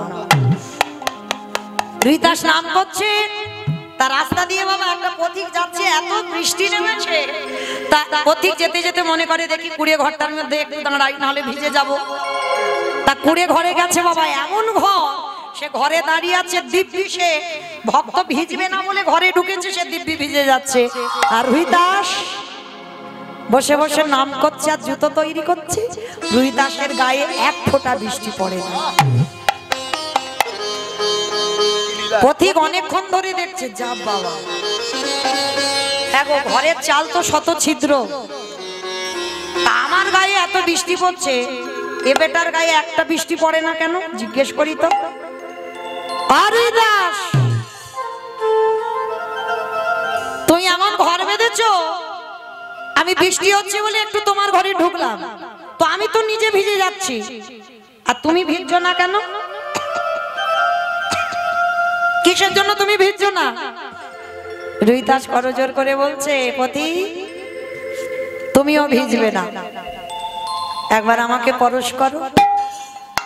ছি ছি ছি ছি বাবা গো, একটা মুচি একটা ছোট জাত ওনাকে নাকি পরশ করব। তোমাকে পরশ করলে আমি বৃষ্টিতে ভিজবো না বলে না। কত সাধনা ভজনা দেখো। একবার যেই না পরশ করতে বলছে, আর যারা মুচি সারাদিন চামড়ার কাজ করে, কেউ যদি বাবা ভালো দামি জামা কাপড় স্যুট শার্ট পরে যায়, হঠাৎ তাকে ছুতে চাইবে? আর ছুলেই তো মুচিকে স্নান করতে বাবা ঘৃণাবোধ হয় না? কিন্তু কখনো নয়। ভগবান শ্রী শ্রী রামকৃষ্ণ পরমহংসদেব একটাই কথা বলতো, বাবা মানুষের মতো দেখতে হলে মানুষ কয় নয়, মনুষ্যত্ব বিবেকটা আগে হতে হবে। মানুষ হয়ে আগে মানুষকে ভালোবাসো। এই জাত নিয়ে তুমি ঘৃণা করো না, হ্যাঁ? আর যার জন্য ঠাকুরকে যেই প্রণাম করতো, ঠাকুর একটা কথা বলতো, কি বলতো বলো তো? চৈতন্য হোক। ঠাকুরের কথা না, যারা ঠাকুরের বই পড়বে দেখবে চৈতন্য হোক। ও মা, আমি এত লেখাপড়া জানি, এত গান বাজনা করি, আমার কি চৈতন্য হয়নি? বলে হ্যাঁ হয়েছে, ঠিক ঠিক এখনো হয়। ওই জন্য ঠাকুর বলতো চৈতন্য হোক। তো আজকে যেই না বাবা সেই পথিকটা তো ছোবে না রোহিতাসকে, কিন্তু রোহিতাস বলছে আমার তো করার কিচ্ছু নেই, কিন্তু তুমি যদি আমাকে ছো তাহলে তোমার গায়ে আর বৃষ্টি পড়বে না। তাই এত বৃষ্টি পড়ছে মানে ভিজে স্নান হয়ে যাচ্ছে। তা পথিক মনে মনে করছে যা হয় হোক, বাড়িতে ভালো করে গিয়ে ধুয়ে টুয়ে নেবো, এখন একবার ছুঁয়েই দেখি। যেই না রোহিতাসকে পরশ করলো, পরশমণির পরশে যেমন লোহা সোনা হয়, আরে প্রকৃত ভক্ত যদি কেউ পরশ করে, একেবারে যদি হৃদয়ে ধরে, তার হৃদয়ে সোনার থেকে দামি হয়ে যায়।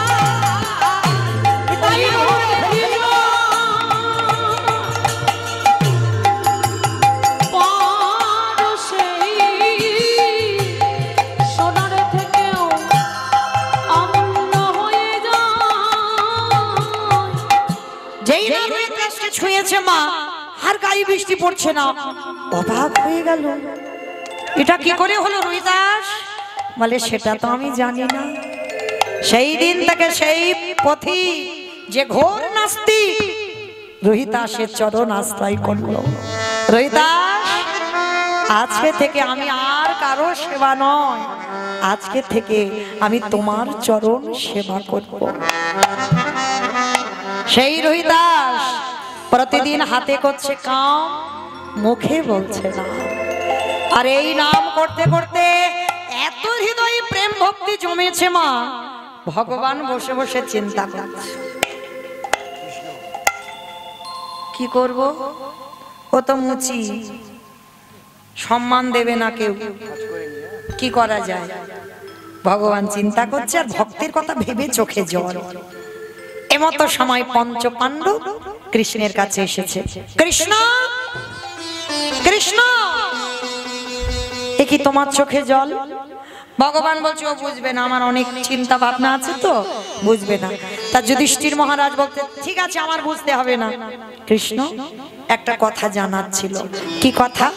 আচ্ছা কৃষ্ণ, কুরুক্ষেত্রের মাঠে আমরা 100টা ভাইকে বধ করেছি, ভগ্নিপতিকে বধ করেছি, আত্মীয় পরিজনকে বধ করেছি, পিতামহ ভীষ্মকে সরসজ্জায় দিচ্ছি, সব থেকে জ্যেষ্ঠ আমাদের, সব থেকে গুরুজন, যিনি আমাদের কোলে পিঠে মানুষ করলো, তাকে স্বরের বিছানায় ঘুম পাড়িয়েছি 58টা দিন।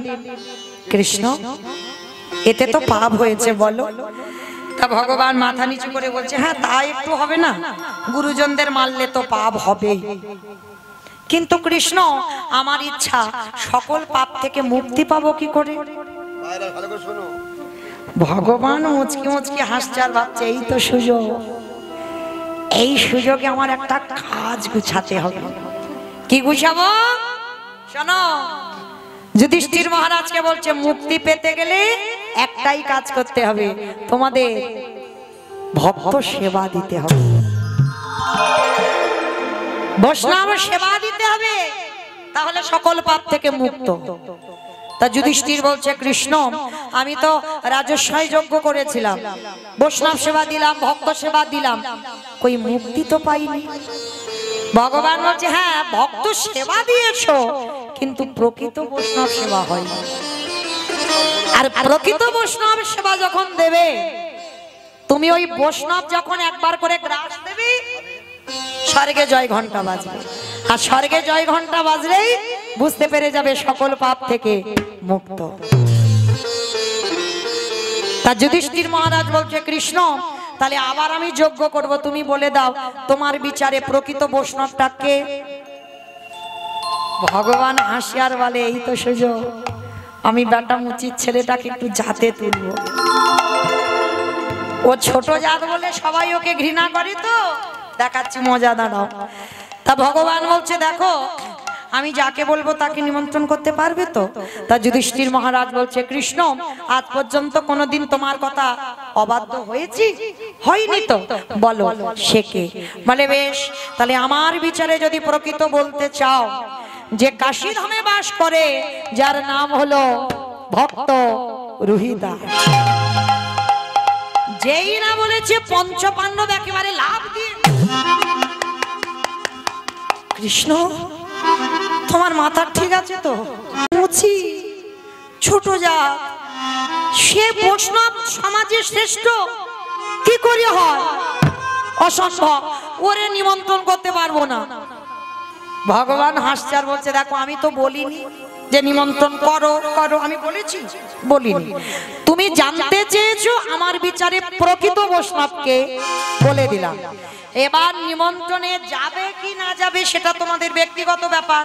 তবে একটা কথা, যে কেউ গেলে হবে না, যেতে হবে তৃতীয় পাণ্ডব অর্জুন।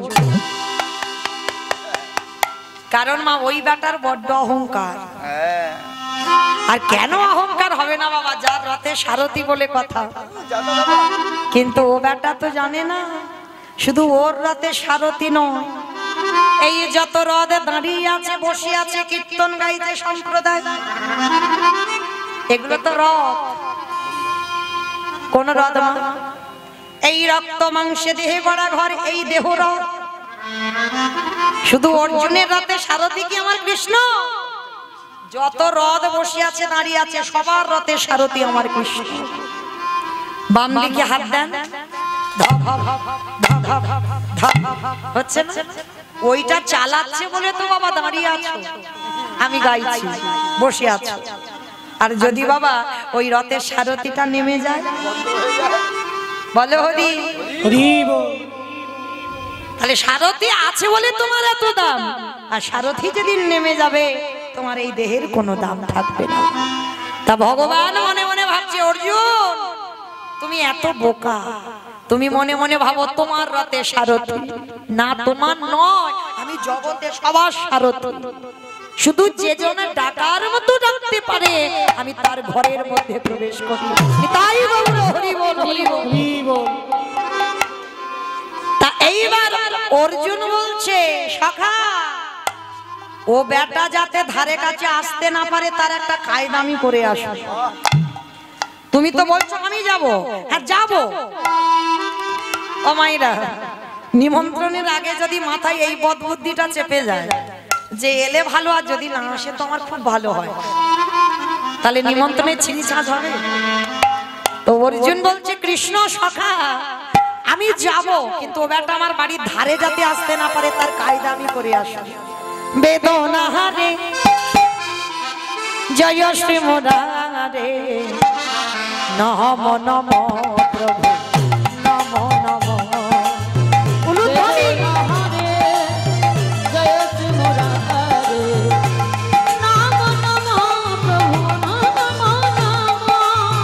সন্ধ্যা সকাল ডাকি যে তোমারে, সন্ধ্যা সকালে ডাকে তোমারে, মমধিদি মাঝারে,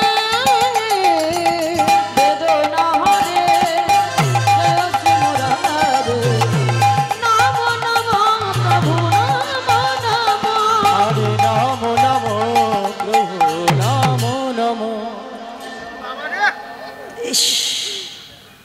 হঠাৎ করে কোথা থেকে এলো বলো তো? এই সামনে থেকে আসছে। সামনে থেকে ও, সবাই পাচ্ছে। এই শুধু পাচ্ছে। ও মা, এরা পাচ্ছে, তোমরা পাচ্ছ না গন্ধটা?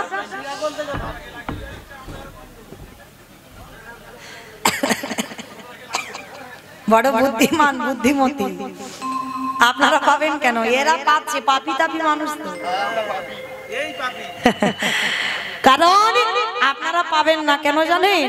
কারণ গন্ধটা এখানে হবে কেন? এখানে আমার প্রভু বিরাজমান, আবার ভক্ত সেবা চলছে। তাহলে বলো এখানে গন্ধ গন্ধ হতে পারে? গন্ধ তো কাশি থেকে আসছে, মুচিপাড়া থেকে। আর গন্ধটা পাচ্ছে কে? তৃতীয় পাণ্ডব অর্জুন। আমরা কেউ পাচ্ছি না। ইস, কি গন্ধ গো! এত দূর বাবা জানা গন্ধ, তার দ্বিগুণ গন্ধ বের করছে আমার কৃষ্ণ। বলে ওই বেটার বড্ড অহংকার, ওর রথে সারথি বলে দেখাচ্ছি মজা ওর দ্বারা। কৃষ্ণ আমার কোন নরকে ফেললি বল? এই নরকে কি মানুষ বাস করে? হ্যাঁ? নাকটা চেপে ধরে উপায় নেই, ডাকছে রুইদা। কোথায় গেল বলো তো? আর রুইদাস তো হাতে করছে কাম, মুখে বলছে না। পাতার ঘুরে ঘর, দরজার সামনে দাঁড়িয়ে আছে কিন্তু দেখতে পাচ্ছে না। এমন একটা ঝোপের মতো ঘর। আর যেই না পাতাটা সরিয়েছে, দেখে না তৃতীয় পাণ্ডব পড়ছে।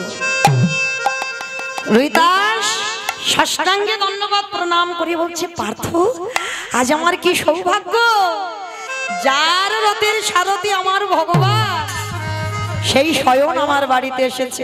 এসো এসো আমার ঘরে। এই যে তোমার সাহস তো কম নয় বাবা গো, আমি যাব তোমার বাড়ি? তুমি জানো না আমি তৃতীয় পাণ্ডব অর্জুন? শোনো, আমার ইচ্ছাতে নয়, আমার আসার ইচ্ছে ছিল না, কৃষ্ণ বললো এই জন্য এলাম। কি গো মা, এরকম কোনোদিন কেউ নিমন্ত্রণ করে? কিন্তু অর্জুন নিমন্ত্রণ করছে রোহিতাসকে। আমার ইচ্ছা ছিল না, কৃষ্ণ বলল ওই জন্য এলাম। তো শোনো, তুমি নাকি নতুন করে বৈষ্ণব হয়েছো, কালকের একটু বৈষ্ণব সেবা দেব, যেও। তবে খবরদার, যদি বৈষ্ণব হও তো যাবে, আর যদি না হও আমার বাড়ির ধারে কাছে লবণান্য ধ্বংস করতে ধারে কাছে যাবে না। যেই না কথাটা বলা, করজোর করে রোহিতাস বলছে, পার্থ আমি মুচি না, আমি বৈষ্ণব। সে তো আমি জানি না, সে জানি আমার কৃষ্ণ। তবে তুমি বলছো আমি যাব, বৈষ্ণবের কোনো রাগ থাকতে নেই, অভিমান থাকতে নেই। এত বড় অপমান তবু বলছে যাব। কিন্তু যেই না বলেছে যাব, বলছে শোনো পার্থ আমি তো যাব, আমাকে নিমন্ত্রণ করলে মানে আমি যাব, কিন্তু দুপুরবেলা এলে আমার বাড়িতে একটু এসো, একটু প্রসাদ পাও, তারপরে অসম্ভব আমি অর্জুন যাব একটা মুচির বাড়িতে। বলে দেখো তোমার কৃষ্ণ তো আমার ওই মুচিকুলেই জন্ম দিয়েছে, আমি কি করব বলো? আর আমার বাড়ি না এলে আমি কি করে তোমার বাড়িতে যাই বলো? অর্জুন মনে মনে করছে, বেটা যদি না যায় আর কৃষ্ণ যদি রেগে যায়, কৃষ্ণ আমার কোন নরকে তুই ফেললি বল? উপায় নেই বাবা, ধুতিটা তুলে নিয়ে নাকটা চেপে ধরে প্রবেশ করেছে রোহিতাসের ঘরে। চারিদিকে চামড়া ঢিবি করা আছে, বড় বড় পোকা বাইছে। যেই না ঘরে প্রবেশ করেছে, আর রোহিতাস তাড়াতাড়ি করে একটা পাত্রে করে, এই নাও পার্থ ধরো ধরো ধরো, তাড়াতাড়ি ধর। বলে এটা কি? একটা চামড়ার পাত্রে করে সরষের তেল এনেছে। বলে এটি কি করবো? বলে দুপুরবেলা এলে একটু মাথাতে দাও, স্নান করো, প্রসাদ পাও, তারপরে তো।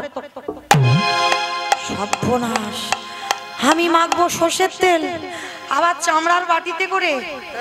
তোমার সাহস কি করে হলো? আমি ক্ষত্রিয় কুলের ছেলে, গোলাপ জল কর্পূর তাম্বুল ব্যবহার করি, আর আমি মাখবো সরষের তেল? পার্থ তোমার কৃষ্ণ তো আমার সরষের তেল ছাড়া কিচ্ছু দেয়। যা দিয়েছে তো আমি তোমাকে তাই দিলাম, বলো আমার কি গোলাপ জল ওই সব আছে? আমি কি করে পাবো ওইগুলো? আমার যা আছে তোমায় দিলাম। উপায় নেই বাবা, কৃষ্ণ আজ্ঞা পালন করতে হবে। একটুখানি আঙুলে করে তেলটা নিয়ে মাথাতে ঠেকিয়েছে, আর যেই না মাথাতে ঠেকিয়েছে এইবার বাবা স্নান তো করতে হবে। হরিদাস, রাগে তো অর্জুন জ্বলছে, জল কই? পার্থ, ওই দূরে দেখা যাচ্ছে একটা কুয়ো, ওই কুয়োর উপরেই দেখবে জল, ঘটি রাখা আছে, কাটিয়ে স্নান করে এসো। ঠিক আছে। নাকটা চেপে ধরে যাচ্ছে কুয়োর কাছে, আর চারিদিকে চামড়া ভর্তি করা আছে, এক মানুষ করে চামড়া ঢিবি করা, আর বড় বড় পোকা, দুর্গন্ধ। বাবা গো, কি গন্ধ গো! কৃষ্ণ, আমি কি পাপ করেছিলাম তুই আমারই পাঠালি? ভগবান বলে, তোরে তো বড় অহংকার, অহংকার চূর্ণ করবার জন্য আজকের লীলা। এইবার কি করেছে, ধুতিটা তুলে গেছে কুয়োর কাছে।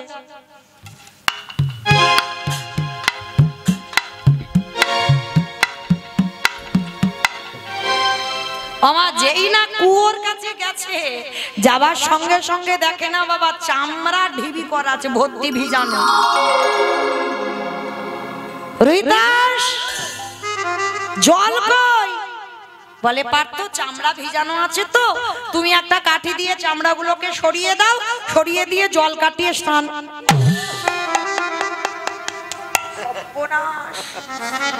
আমার চামড়া যদি জলে ভিজানো থাকে আর কাঠি দিয়ে নাড়ালে কি হবে?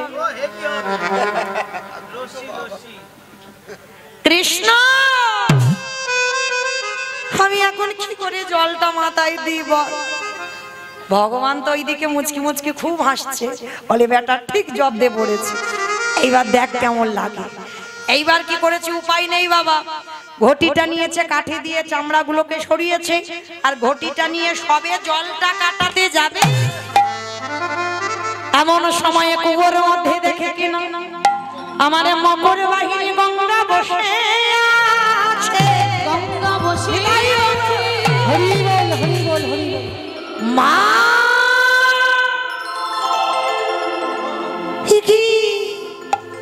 তুই শেষ পর্যন্ত কুয়োর জলে তোর গায়ে পোকা বাইছে মা। অর্জুন, তুই আমাকে ছুবি না, আর তুই এলি বলে আমি কুয়োর নিচে চলে গেলাম। মা, আমি তোকে ছুতে গেলাম বলে তুই কুয়োর নিচে চলে গেলি? হ্যাঁ গেলাম। তুই পাপী। মা, আমি পাপী? তুই শুধু পাপী নস, তুই হলি মহা মহা পাপী। মা, ঠিক আছে, আমি নয় মানলাম আমি মহা পাপী, তা তুই কিসের জন্য মা কুয়োর জলে পড়ে আছিস? তোর গায়ে বড় বড় পোকা বাইছে, দেখ কিরকম দেখতে লাগছে, তা তুই কুয়োর জলে কেন আছিস? অর্জুন, অনেক জ্বালাতে আছে। জ্বালা?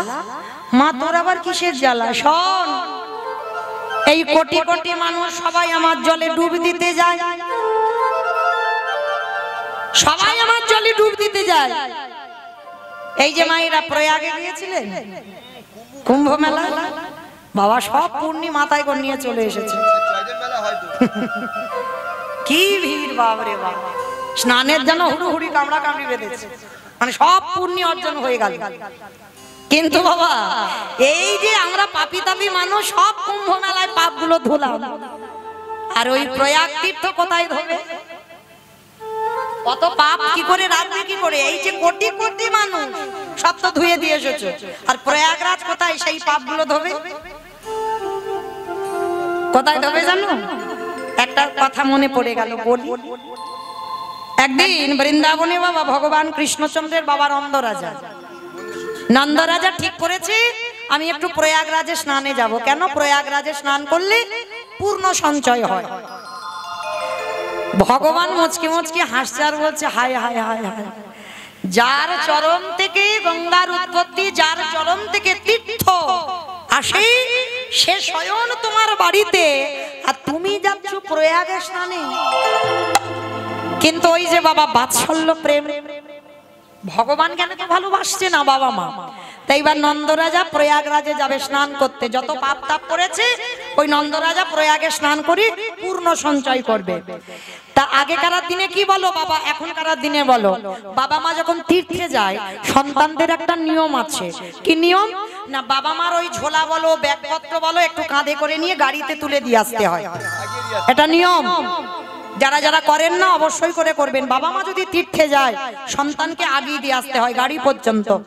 তা আজকে ছোট্ট গোপাল বলছে, ও বাবা তুমি স্নানে যাচ্ছ তো, আজ আমি একটা নতুন লীলা করব, দেখো তোমার কি রকম মজাটা দেখাই, তোমার ব্যাগটা দাও আমি একটু বয়ে দিয়ে আসি। হ্যাঁ রে গোপাল তুই পারবি? পারবো পারবো, তুমি আমার মাথায় তুলে দাও। গোপালের মাথায় তুলে দিয়েছে, গোপাল বাবাকে আগে দিয়েছে, গোপাল পিছনে পিছনে যাচ্ছে। আর যেতে যেতে বাবা রাধাকুণ্ডের তীরে গিয়ে হঠাৎ দেখে না কোথা থেকে একটা কালো রঙের ঘোড়া এসেছে। আর ঘোড়াটা এসে একেবারে ওই রাধাকুণ্ডের তীরে গড়াগড়ি দিয়ে একেবারে রাধাকুণ্ডে ডুব দিয়েছে। আর যেই না ডুব দিল কালো রঙের ঘোড়াটা বাবা একেবারে ফর্সা সাদা হয়ে গেল। চোখের সামনে দেখতে পেল নন্দরাজা, আর দেখতে পাওয়া মাত্র চমকে উঠেছে। হ্যাঁ রে গোপাল, ও গোপাল এদিকে আয় বাবা, তুই দেখতে পেলি কিচ্ছু? বলে হ্যাঁ দেখলাম। বলে বাবা ঘোড়াটা কি রঙের ছিল? বলে কেন কালো? আর বাবা তুই দেখলি কি জানো, এই তীরে গড়াগড়ি দিল দিয়ে জলে ডুব দিল, সাদা হয়ে গেল। হ্যাঁ রে কি করে হলো গোপাল? তুই তো অনেক কিছু জানিস, বল না বাবা। তার ছোট্ট গোপাল বলছে, বাবা ওই যে ঘোড়াটা এসেছিল কে জানো? প্রয়াগরাজ। প্রয়াগরাজ মানে আমি যেখানে স্নানে যাচ্ছি? বলে হ্যাঁ ওই প্রয়াগরাজ। কিন্তু প্রয়াগরাজ কালো ছিল, ঘোড়া হয়ে এলো সাদা হলো কেন? বলে শোনো, প্রয়াগে যারা যারা স্নানে গেছে সব ওই পাপগুলো প্রয়াগরাজের শরীরে লেগে কালো হয়ে গেছে। আর সেই পাপগুলো ধুতে আসতে এই রাধাকুণ্ডের তীরে এসেছে। আর যারা যারা বৃন্দাবনে গেছেন বাবা, সব তীর্থ তো রাধাকুণ্ডে আছে, সব তীর্থ। যদি কেউ সমস্ত তীর্থ না করেন, একটা তীর্থে গেলে বাবা তার কাজ হয়ে যাবে, যেটা বৃন্দাবনে রাধাকুণ্ড তীর। তা রাধাকুণ্ডে স্নান করে ব্রজের ধুলা গায়ে মেখে প্রয়াগরাজ পাপ থেকে আজকে সমস্ত কিছু পাপ থেকে মুক্তি পেয়ে গেল। নন্দরাজা বললেন, গোপাল আর আমি যাব না, এই বস্তু ফেলে আমি প্রয়াগে স্নানে যাব পূর্ণ সঞ্চয় করতে? আর তো যাব না। স্নান যদি করতে হয় আমি রাধাকুণ্ডে স্নান করব, আর বোঝের ধোলা আমি গায়ে মাখবো, আমি অন্যায় যাব না, এই রোদের ধুলো গায়ে মাখবো। তাই পতিত পাবনী গঙ্গা অর্জুনকে বলছে, অর্জুন কোটি কোটি মানুষ গঙ্গা স্নানে যায়, কি মা জান না জয়দেবের মেলা, গঙ্গা সাগর সব জানতো? কেন জান? পূর্ণ সঞ্চয় করতে। তাহলে আমরা তো পূর্ণ সঞ্চয় করব, আমাদের পাপগুলো তো দিয়ে আসছি মার কাছে, তাহলে মা কোথায় ধোবে? তা আজকের অর্জুন বলছে, ও মামা তা তুই তো একটা কাজ করতে পারতিস, বড় সমুদ্রে ডুব দিতে পারতিস, খাল বিল নদী নালা পুকুর ঘাট এত কিছু ছিল, তা হঠাৎ তুই কুয়োতে ডুবলি কেন? বলে অর্জুন এই কোটি কোটি মানুষের পাপ সাগরে বা সমুদ্রে ধোয়া যাবে না, আমি এই কুয়োতে কেন আছি জানিস? সারাদিন চলে যায়, সারাদিনের মধ্যে একবার ওই রোহিদাস তার চরণ যুগল আমার বুকে তুলে দেয়। হরি বল। কারণ কুয়োর তীরে বসে চামড়াগুলোকে তোলে তো, চরণ দুটো কুয়োতে বসে, আর ওই জলেতে যখন পড়ে, জলে আছে মকর বাহিনী গঙ্গা, আর যখন মকর বাহিনী গঙ্গা রোহিদাসের দুটো চরণ বুকে ধরে, অর্জুন যখন বৈষ্ণবের চরণ পায়, এই কোটি কোটি মানুষের পাপ আমার ধুয়ে যায় রে। ওই বৈরাগ পরশে পেয়ে কোটি কোটি মানুষের পা ধুয়ে যায় রে। বৈষ্ণবকে কোথায় জায়গা দিয়েছে দেখেন, পতিত পাবনী গঙ্গা। অর্জুন যা ক্ষমা চা, খুব বড় ভুল করেছিস। চেতনা হলো অর্জুনের, ছুটে গেল, আছাড় খেয়ে পড়লো রোহিতাসের চরণে। রোহিতাস বুঝতে পারিনি তুমি এত বড় বৈষ্ণব বলে ক্ষমা করে দাও। যেই না বলেছে ক্ষমা করে দাও, বলছে না পারতো, আমি একজন মুচি। চুপ। অন্ন শাক সিদ্ধ করেছে, অর্জুনকে দিয়েছে, বলছে ওভাবে আমি প্রসাদ পাবো না, তুমি প্রসাদ পাও, তোমার ওই উচ্ছিষ্ট প্রসাদ তুমি আমায় একটু দাও। যে এতক্ষণ মুচি মুচি করে ঘৃণা করছিল, সেই মুচির উচ্ছিষ্ট প্রসাদ তৃতীয় পাণ্ডব সেবা করলো। এবার সেবা আনতে, এইবার শুধু রোহিতাসকে নয়, আরো কাশীধামে বৈষ্ণবদের নিমন্ত্রণ করেছে। বাড়িতে ফিরে এসেছে, দ্রৌপদী অন্ন ব্যঞ্জন আয়োজন করেছে, সমস্ত বৈষ্ণবরা নিমন্ত্রিত এসেছে। আর এসেই দেখেন একটা মুচি। আয় আয় আয় আয়। আমাদের বৈষ্ণব সমাজে তোকে মুচি কে বললো? অর্জুন ছুটে গেছে। হে বাবা ঠাকুর, আপনারা অপরাধ নেবেন না, আমার কৃষ্ণের বিচারে উনি নাকি বৈষ্ণব, ওই জন্য নিমন্ত্রণ করেছি। তুই বৈষ্ণব? এই কইতে দেখা মুচি তো। তার রোহিতাস বলছে আমার কইতে তো দেখতে পাবে না, আমার কইতে যদি দেখতে চাও আমার হৃদয় চামড়াটাকে কাটতে হবে, আমার হৃদয়ের ভিতরে পইতে আছে। বলে তামাশা করছো, দেখাচ্ছি মজা, দাঁড়াও। এইবার সবাই মিলে গায়ে নামা বলি আছে, রোহিতাসের গায়ে টানাটানি করছে বড় বড় বৈষ্ণবরা। বাবা বড় বড় বৈষ্ণব মানে বুঝেছো? গলায় মানে মোটা মোটা তুলসীর মালা করে না।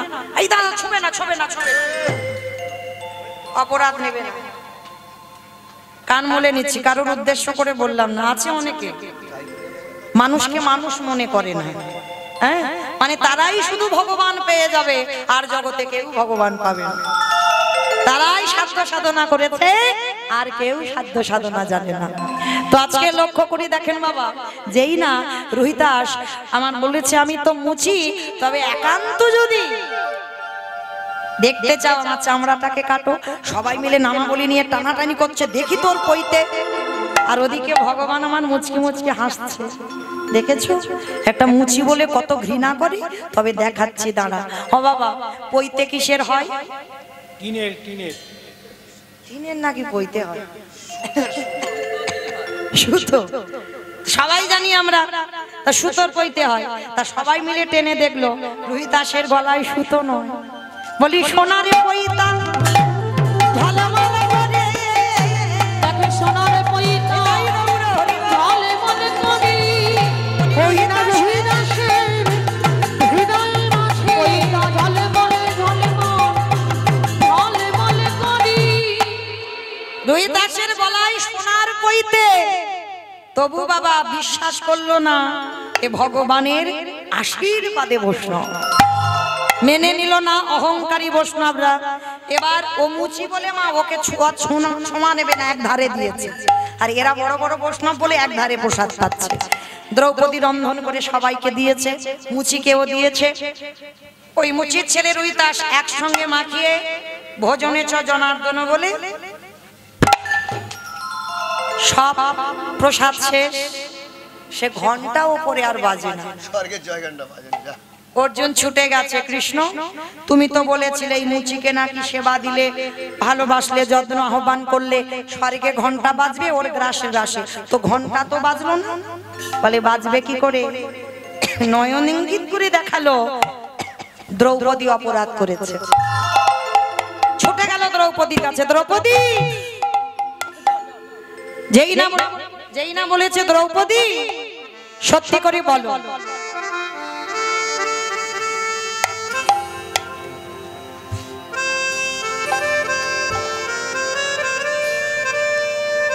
এই মুচির ছেলে একে সেবা দিতে গিয়ে তোমার কি মনে কোনো দ্বিধাবোধ এসেছে? যেই না বলেছে দ্বিধাবোধ এসেছে, সঙ্গে সঙ্গে ওই দ্রৌপদী বলছে না দ্বিধা নয় স্বামী তেমন, তবে আমার মনে একটা শুধু কেমন মতো লাগলো। কেমন লেগেছে? বলে শোনো, এই দিকের বৈষ্ণবরা এরা তো কত বড় বড় বৈষ্ণব বলো, এরা তো আমি দ্রৌপদী অন্ন ব্যঞ্জন, অন্ন মানে ভাত, ব্যঞ্জন মানে তরি তরকারি, সব রান্না করলাম, এরা আলাদা আলাদা করে স্বাদ বুঝলো।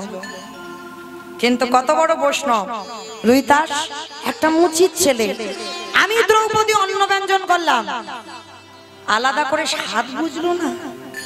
এইটা শুধু আমার মনে দ্বিধায় এসেছে। অর্জুন বলল, দ্রৌপদী তুমি ঘোর অন্যায় করেছো, যাও আগে রুহিদাসের জন্য নতুন করে রন্ধন করো। ও মাইরা, যারা বৈষ্ণব পদ অবলম্বন করে একটা নিয়ম আছে। কি নিয়ম জানো? শোনো, এই বৈষ্ণব হয়েছে মানে কোনো বিষয়ের প্রতি লোভ জন্মাবে না। মানে যদি কোনো নিমন্ত্রণ বাড়িতে প্রসাদ পেতে যাও, ধরো আজকের কি কি রান্না হয়েছে? ডাল হয়েছে, আলু ভাজা হয়েছে, ডাল হয়েছে, আলু ভাজা হয়েছে, হ্যাঁ। পাঁচ মেশালি হয়েছে, শুক্তো হয়েছে, আচ্ছা। চাটনি হয়েছে, পোস্ত হয়েছে, বেশ, আর লেবু বাবা, আর লেবু চার আবার নুন বলতে হবে। লেবু নুন ঘি, হ্যাঁ ঘি, হ্যাঁ। বেশ, এতগুলো জিনিস ভালো করে বুঝবে মা। আচ্ছা কোনটা ভালো লেগেছে তোমার? আমার তো খুব ভালো লেগেছে পোস্তটা, কষ্টটা। এই তিনবার নিচি। তোর কোনটা ভালো লেগেছে? পাঁচ মিশালি। এ দি তো ঘি, হ্যাঁ, ঘি লাগে। এ ভাই তো লেবু লেবু লেবু। দাদা তোর কি ভালো লেগেছে? ওনার অন্ন ভালো লেগেছে। তাহলে মা এই যে এতজন প্রসাদ পেয়েছি, সবার কি একটা জিনিস ভালো লেগেছে? লাগেনি। এবারটা আবার কি করেছে, পোস্ত ভালো হয়েছে বলে তিনবার নিয়েছে, মানে বৈষ্ণবের উপরে। পিষে ফেলেছি। কিন্তু মাইরা আমি তো কম খাই। এই বৈষ্ণবতা অর্জন করতে গেলে এই যে পোস্ত ভালো হয়েছে মানে দুবার চাইবো। বৈষ্ণবের নিয়ম কি জানো? এই যে ডাল, শুক্তো, পটল ভাজা, শুক্তো, পাঁচমেশালি, পোস্ত, চাটনি, লেবু, ঘি, লবণ, অন্ন একসঙ্গে মাখাতে হবে। বাবারি, কারোর প্রতি যেন লোভ না জন্মায়। একটু দাও। যে ডালটা ভালো হয়েছে মানে আরেকবার চাইবো, তাহলে তো লোভ হয়ে গেল, মানে এটা ভালো হয়েছে আরেকবার দাও। পোস্ত ভালো হয়েছে মানে আরেকবার দাও। বৈষ্ণবে যে হবে কোনো বিষয়ের প্রতি যেন লোভ না জন্মায়। ওই জন্য ভগবানের প্রসাদী যদি কোনোদিন পান দেখবেন, একসঙ্গে মাখিয়ে দিতে হয়। একসঙ্গে যখন দেবে, এই যে দই, পায়েস, চাটনি সব একসঙ্গে মাখাবে, দেখবে তার একটা আলাদা স্বাদ, মানে অন্যরকম স্বাদ পাবে না, একটাই স্বাদ। তা বৈষ্ণব যারা হবে এটা নিয়ম। তার রুহিদাস তো বৈষ্ণব, প্রকৃত বৈষ্ণব, ওই জন্য একসঙ্গে মাখিয়ে প্রসাদ পেয়েছে। সেইটা দ্রৌপদীর দ্বিধা এসেছে, আলাদা করে স্বাদ পেল না। আবার নতুন করে রন্ধন করে এইবার রুহিদাসকে সেবা দিচ্ছে। সোনার থালাই, রূপরে থালাই, ধূপে দিবি প্রদীপের উলুধ্বনি শঙ্খধ্বনি। যেই না গল দেশে বসনে দিয়ে ওই রুহিদাসের চরণ তলে নিবেদন করলো, আর রুহিদাস একসঙ্গে মাখিয়ে আবার যেই না গ্রাস, সঙ্গে সঙ্গে কি হলো গো, স্বর্গ হতে জয় ঘন্টা বাজিতে লাগিল। স্বর্গ হইতে জয় ঘন্টা বাজিতে লাগিল, হরিধ্বনি উলুধ্বনি করিতে লাগিল। ধ্বনি উলুধ্বনি করিতে লাগিল। জয় দাহ জয় দাহ, জয় দাও জয় দাও, জয় দাহ জয় দাহ, জয় দাও জয় দাও, ভক্তির নামে তোমরা, জয় দাও জয় দাও, ভক্তির নামে তোমরা। জয় দাও জয় দাও। এইবার সেবা হলো, সেবান্তে তোমাইরা এইটুকু শুনে কি বুঝলাম, পঞ্চ পাণ্ডবদের মতো ব্যক্তি তারাও পাপ করেছিল, পাপ করে ভক্ত সেবা দিতে হয়েছে। ঠিক তদ্রূপ আমার কমিটি দাদা ভাইরা যদি জীবনে কোনো অপরাধ করে থাকে, ভক্ত সেবার আয়োজন করেছেন, প্রত্যেকে প্রসাদ পাবেন, আর ওই প্রসাদ পেয়ে স্বর্গে জয় ঘন্টা বাজবে। আর যাদের উদ্যোগে কীর্তন, তাদের সকল পাপ দূরে যাবে। ওই বৈষ্ণব সেবা দিলে মনি সকলে পাপ দূরে যাবি। এইবার রুহিদাস বলে উঠলেন, প্রভু কৃপা যখন করলে, বৈষ্ণব সমাজে যখন আমাকে একটা জায়গা দিলে, তুমি কৃপা করে যুগল রূপে দর্শন দাও।